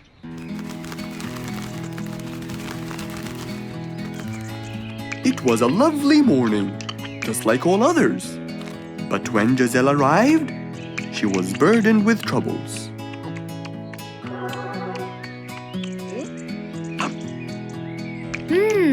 These are good. Yeah, my mom makes the best pancakes in the world. Look, it's Giselle. Hey, Giselle, come join us. Have some of these delicious pancakes. Thanks. I'm not hungry. What's wrong, Giselle? You guys, I think a thief broke into my house. What? Food has been going missing from my home, but I didn't think much of it. But the amount of food disappearing kept getting bigger and bigger.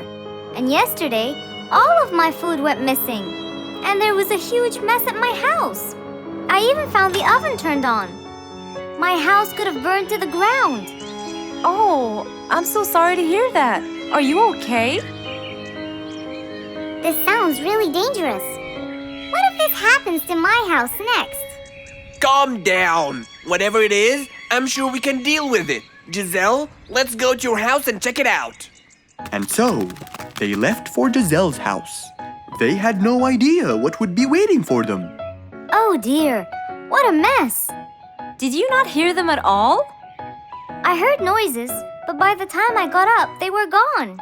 Did they take anything else other than food? No, nothing else is missing. So how do you explain all this mess?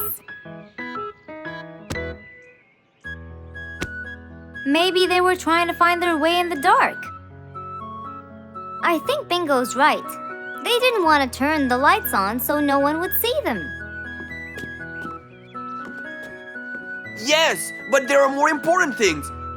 A thief had been here last night, and I don't think Giselle had time to worry about all the dishes. You're right. These are not mine. I didn't use these.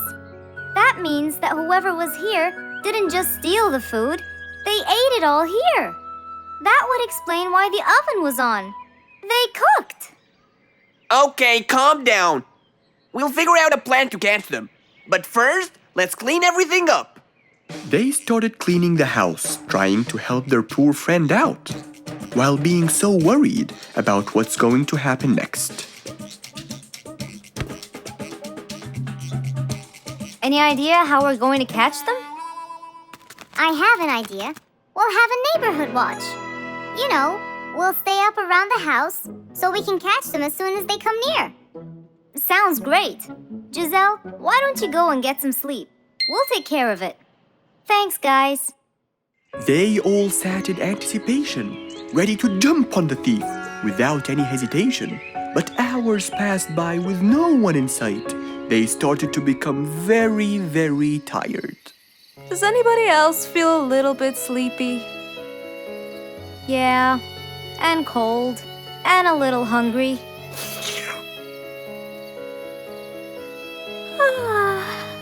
Parrot, do you see anyone from up there? No, no one's around. Guys, you can go home! I'll stay here for the rest of the night. I'm not tired.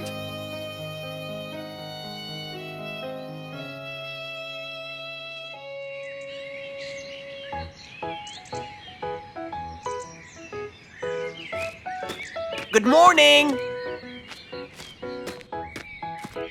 What happened after we left? Did you see them? I heard a noise from the bushes near the house, but no one was there. They must have seen me, got scared, and ran away. Wow, you must have looked so tough. How did you get them so scared? I'll teach you guys. First, you have to stand chin up, hands on your waist, and look so focused. Then, you walk back and forth in front of the house, so they wouldn't have a chance. Don't get distracted by anything, and most importantly, carry a weapon. A weapon? Yes, these are mine. A salt shaker and a ladle? It's a pepper shaker. You sprinkle it in their eyes and then hit them with a ladle. Ooh, scary. Okay, I think I got it. I'm going to be on neighborhood watch duty tonight. I'll go get ready. See you all later. And so, with a big responsibility to bear, Bingo guarded the house, steady and aware.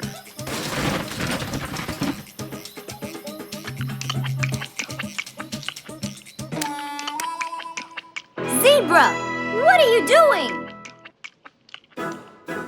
What? Where am I? Giselle's house. What is that noise? Did you catch it?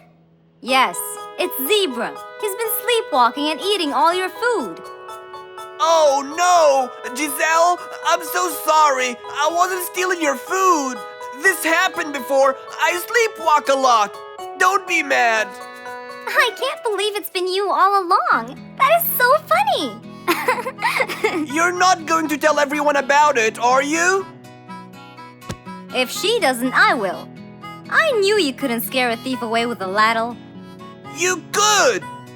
You know what? I'm just happy Giselle is safe. I'll just go home now. I need some sleep.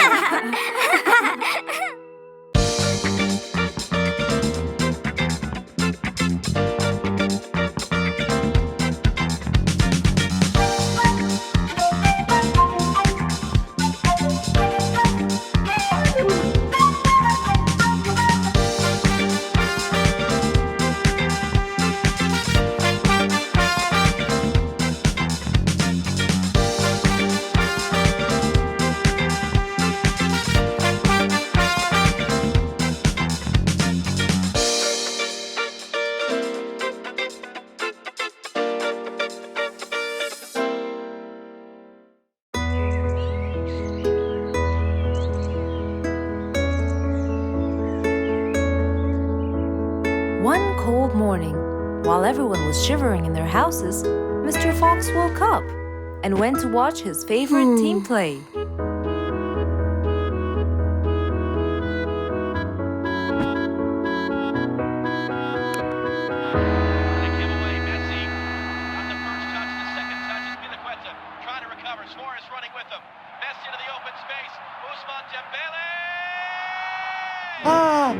He's going to win! I wonder who could it be so early? Wait a second! I'll be right there! Good morning, Woody! How are you? It's been a long time since we last met. Oh, Mr. Fox, it has been a while. Tell me, have you finished building Nate's ship? Yes, Mr. Fox.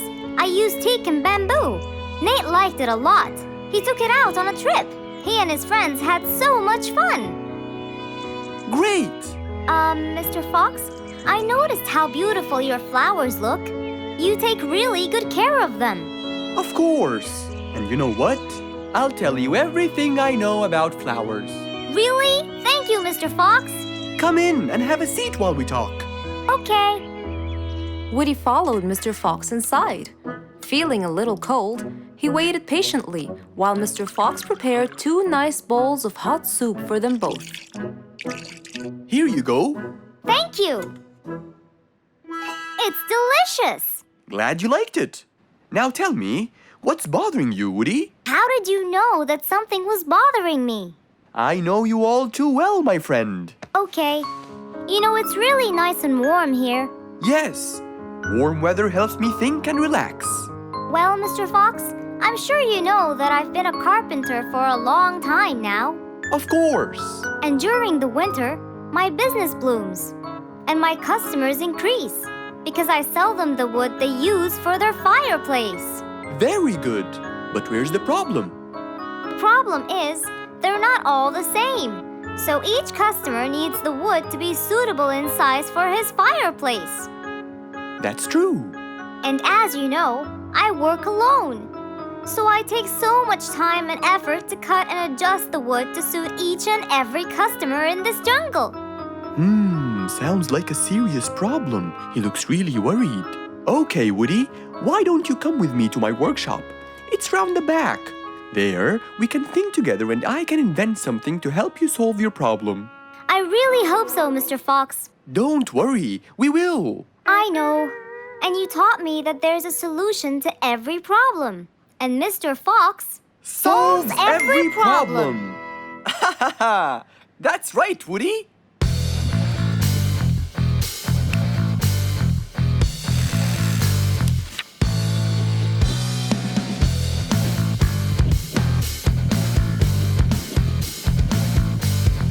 I will invent a gigantic wood-cutting machine that has the ability to choose and control the size and shape of your wood depending on what you need. What? Really? Aw, you're the best, Mr. Fox. I'm just going to need some time to build the machine. You got it, Mr. Fox.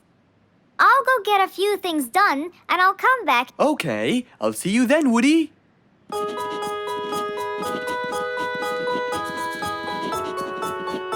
Mr. Fox started designing his cutting-edge invention. He knew that is exactly what Woody needed to help him with his carpenting business. And because he was making this device for Woody, he thought he'd add a bit of color to make it all even more special. Finally, this is it! Mr. Fox's size-adjusting wood-cutting machine.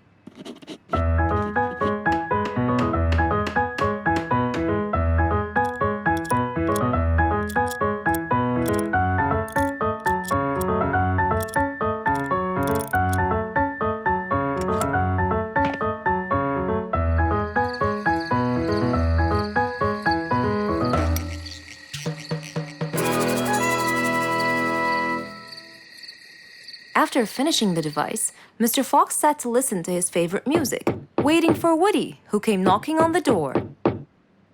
Hello, Woody. You're right on time. Have you finished building the new machine for me, Mr. Fox? Of course I have. It's in my workshop. Let's go see it.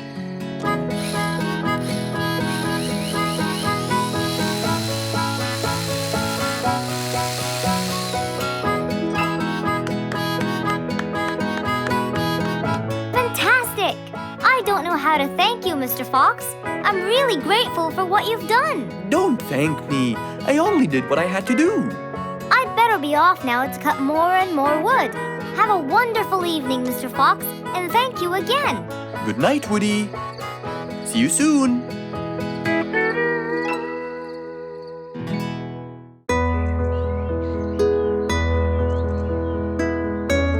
One bright sunny morning, as Mr. Fox was having his morning coffee and reading his newspaper in the balcony, his phone rang.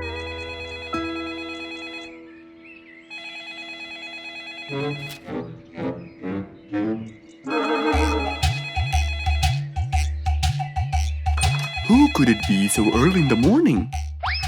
Hello? Hello, Mr. Fox. It's Rorik. Oh, hello, Rorik. How are you today? Not very good, I'm afraid. Why is that? My piano. I tried playing it today, but it sounds weird. How so? I don't know. Could you please come and check it out? Sure, I'm on my way. Thank you, Mr. Fox. I'll be waiting for you. And I'll be right there. So, quickly, Mr. Fox changed his clothes. He took his toolbox and his car keys, got into his car, and drove off to Rorik's place.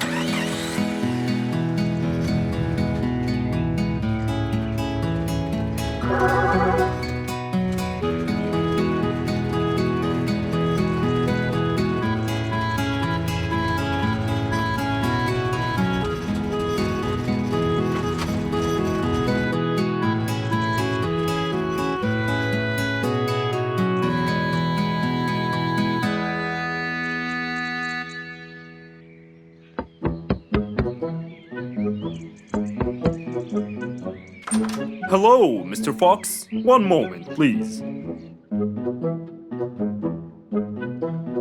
Your Majesty, Mr. Fox has just arrived. Of course. Let him in. Come in, Mr. Fox. His Majesty is waiting for you. Good morning, Rorik. I came right away. Oh, you're here, Mr. Fox. Please help me with my piano. It's the only thing that comforts me. Don't worry, Rorik. I'll see what I can do. Mr. Fox started to check the piano. He tried playing a few notes. What is it, Mr. Fox? Is it broken? Mr. Fox, please answer me. It sounds horrible. It's not broken, Rorik. It just needs tuning. Do I have to buy a new one? No, Rorik. It's very simple. I can tune it for you. Really? Thank you, Mr. Fox. I almost had a heart attack. However, Oh no, not that word. I'm sorry, but it might take a while. Oh, it's okay. I can wait. Okay, then, I'll get started. Please, Mr. Fox, do your best. It's my everything. Don't worry, it'll be good as new. Mr. Fox opened his toolbox, grabbed a few things, then started to work.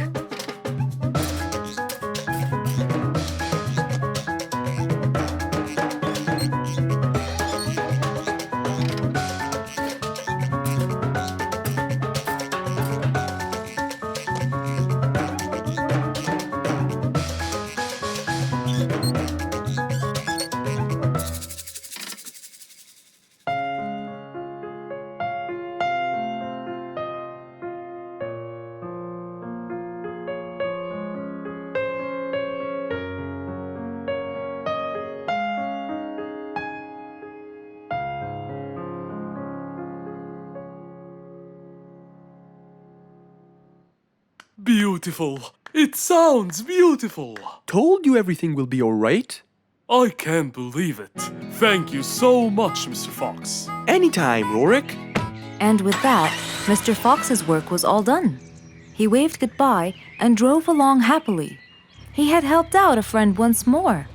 For helping each other is everything you could ever wish for.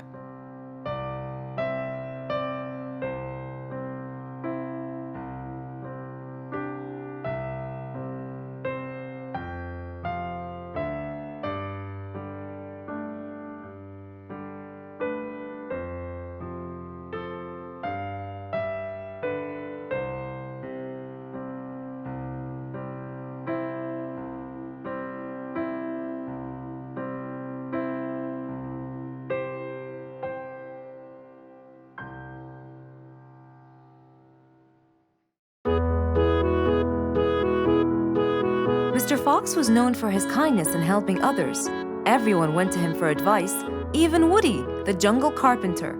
After being assigned the task of building a really big ship, he went to Mr. Fox, seeking his wisdom. Mr. Fox listened carefully to what Woody had to say, and in turn, promised to help him. He started a research on shipbuilding, and after hours and hours of hard work, he finally got it. Yes! I've got it! But there is something I need to check first. Mr. Fox went for a walk in the jungle, looking carefully at every tree on his path. Then he stopped in front of one and said, Yes! That's the one! Immediately, Mr. Fox took a paint bucket. He wanted to mark the tree, so he wouldn't forget which one it was. After that, he got into his car and drove off.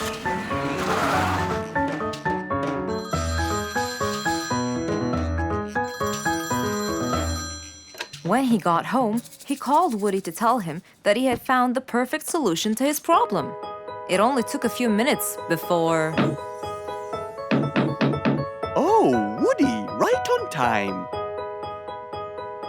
Come on, Mr. Fox, tell me. Okie dokie, come in. I finally figured it out. I never doubted you, Mr. Fox. I was sure you'd be the one to help me find an answer to my problem. Oh, don't mention it. Here you go. These are blueprints. They're guidelines that will help you learn how to build a ship easily. Woody started reading the blueprints thoroughly. He knew most of what was written in it, so he looked up and said, It's a lot easier than I thought.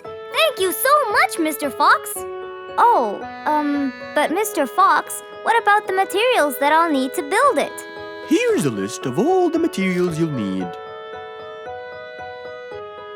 And what about the kind of wood I should use, Mr. Fox? I did extensive reading, and I found out that our ancestors were famous for using teak in the process of building ships, as it's really stiff, strong, and it can also be shaped to have wide planks, which would help the ship to withstand the waves of the sea. But I know you don't know what teak is. Not everyone does. But come along. I think it would be better to show you the tree I found earlier in the jungle. Our jungle? Of course! Everything you dream of can be found in our beautiful jungle. Mr. Fox got into his car with Woody by his side and drove off. They headed towards the tree that Mr. Fox had marked earlier.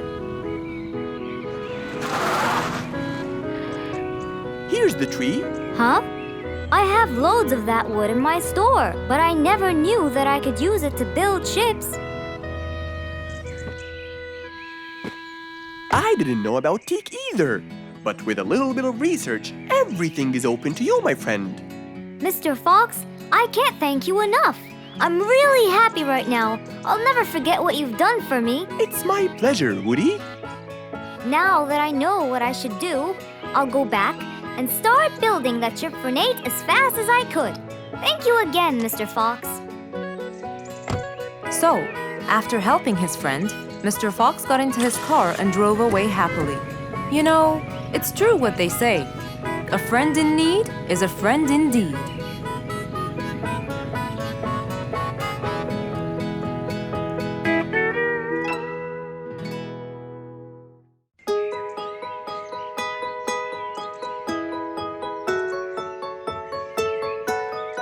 Beatrice was a little energetic bee. She wakes up early, eats her breakfast, and checks on her honey. Then, she goes out to collect some nectar. That smells great. I'll take some from here. Wow, that looks fresh. Here's my favorite type. And so, she went collecting all the nectar she needed, and when she was all done, she went back home. But as Beatrice came closer and closer, she could see that someone had been to the hive. Oh no! My honey! It's all gone! Who could have done this? Beatrice looked right and left, but no one was there.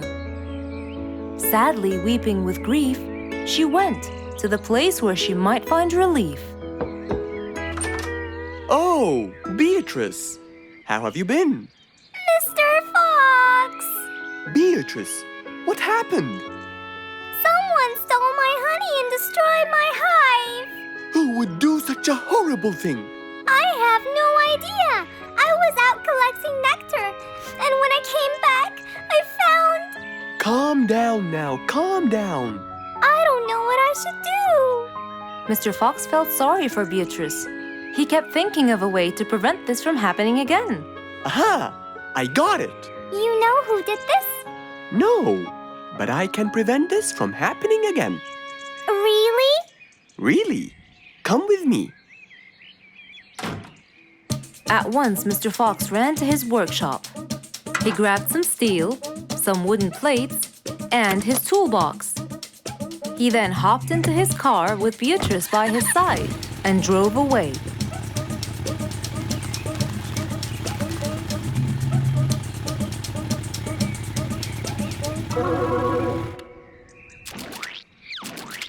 Oh, See?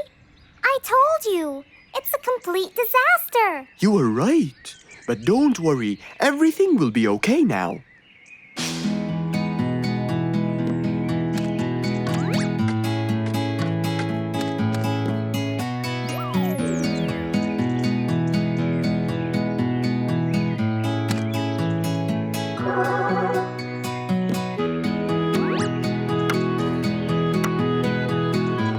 Mr. Fox started to work. He got the wooden plates and built a box out of them, which he put on the tree branch. Then, he surrounded the box with steel. He made sure the nails went in properly and made a door for little Beatrice. Now, all done. Wow, it's amazing. Thank you, Mr. Fox. There, take this too. And what's this? This is the key to your hive, so no one would enter without your permission. Really? Oh, I can't thank you enough. Don't worry about it, Beatrice.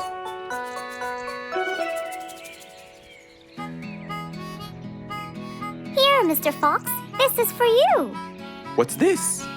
It's one of my delicious honey jars. It's the best kind I've got. Oh, you didn't have to. Well, thank you, Beatrice. And as Mr. Fox drove away, he thought that this was the perfect end to the day. It was a bright sunny day. Mr. Fox had had his breakfast and was now out doing his morning exercises. It was then when he saw Woody, who was passing by. Ah, Woody, how are you? Haven't seen you in a while. I really missed you. I'm fine, Mr. Fox. I really missed you. I hope you're doing great. Why does he look so sad? I hope nothing bad has happened. You look a bit down, Woody. Is everything all right? Are you okay? Oh, Mr. Fox, I really need your help with an urgent matter. Don't you worry, my friend. Big or small, every problem has a solution. I assure you, everything will be all right. Oh, I know, Mr. Fox. I can always count on you. Let's go inside. I'll get you something to drink, and then we can sit down and you can tell me all about your problem. Let's go. Woody followed Mr. Fox to his house. There, Mr. Fox prepared something special for Woody to help make him feel better.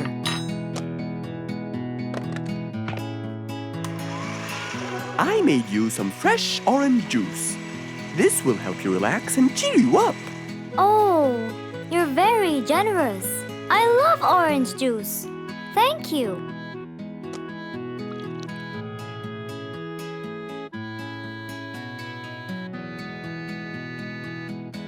Mr. Fox, I'm really sorry to bother you over and over again, but I had no choice. Oh, no worries, my friend. You know, Mr. Fox, I'm the jungle carpenter.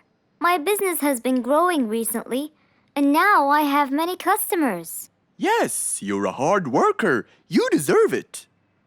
I used to build boats for fishermen. I got famous for my skills, especially after I built Nate the fisherman the boat of his dreams. He went and told everyone in the jungle about it. They overwhelmed me with requests. That's fantastic. I'm really glad to hear that.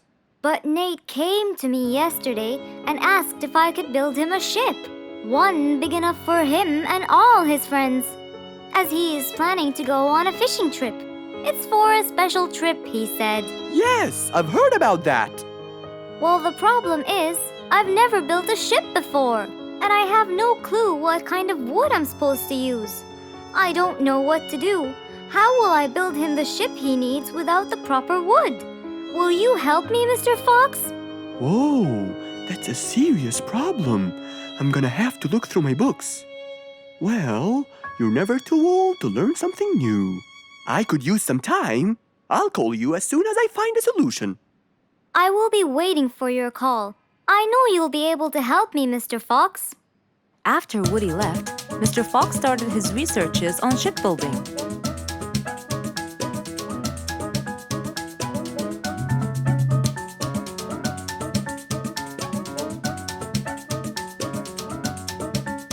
After hours and hours of hard work, he finally got it. Yes!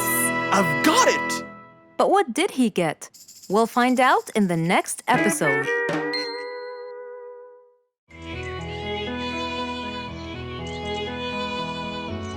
It was a very fine day, in the beautiful month of May. Mr. Fox decided to go for a walk. So, without further delay, he was on his way.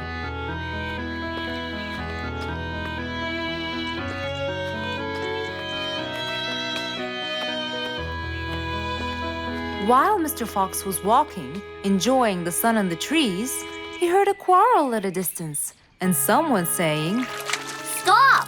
Please!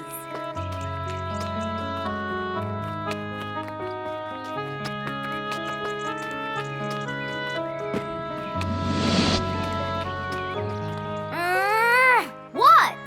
Can't a monkey enjoy a spring nap in peace? Nap somewhere else. I don't care. Excuse me? You splash somewhere else. You've got the whole ocean. That's more than enough room. What's going on here? I like it here, and I'm going to stay. You stink! Bingo? Bite me. Bubbles? I gobble you up, but I prefer a healthy diet. What's the matter with you two? I'm calm and happy. I'm just simply awesome. Mr. Fox, can you believe her? Honestly, I don't believe the fact that you two are fighting in this lovely weather. You tell him, Mr. Fox. Such a gloomy monkey. All I want to do is take a nap. Such a gloomy monkey, such a gloomy monkey. Bubbles, stop that. What's your problem, Bingo? What can I say, Mr. Fox? I just wanted to nap on my hammock. But Bubbles kept splashing water all over me. And it's so irritating. As if it wasn't on purpose, Mr. Fox. I just wanted to enjoy spring my way. Can't I enjoy the weather however I please? Of course you can. But Mr. Fox! And you too should enjoy your spring nap as well, Bingo. Finally! That's right. Go enjoy your spring sleepiness some other place. Say what now? You know what? I've got the perfect solution to your problem. Really? Yes, and it's very simple. What is it, Mr. Fox? Wait here for a second. Don't splash water for a short while, okay? Fine.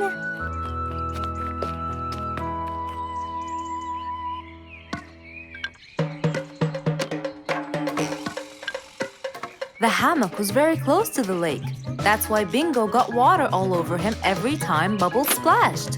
But Mr. Fox wasn't gonna let them fight. He had the perfect solution for both their plights. What are you doing, Mr. Fox? Wait and see for yourself.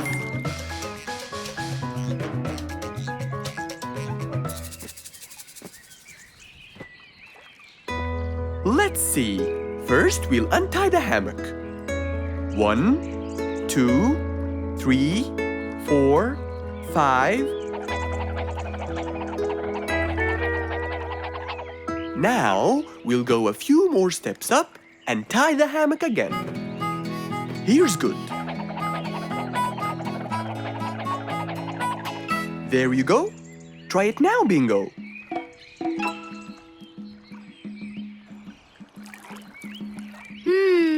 Very comfortable, Mr. Fox. I love it. And the air up here makes me sleepier.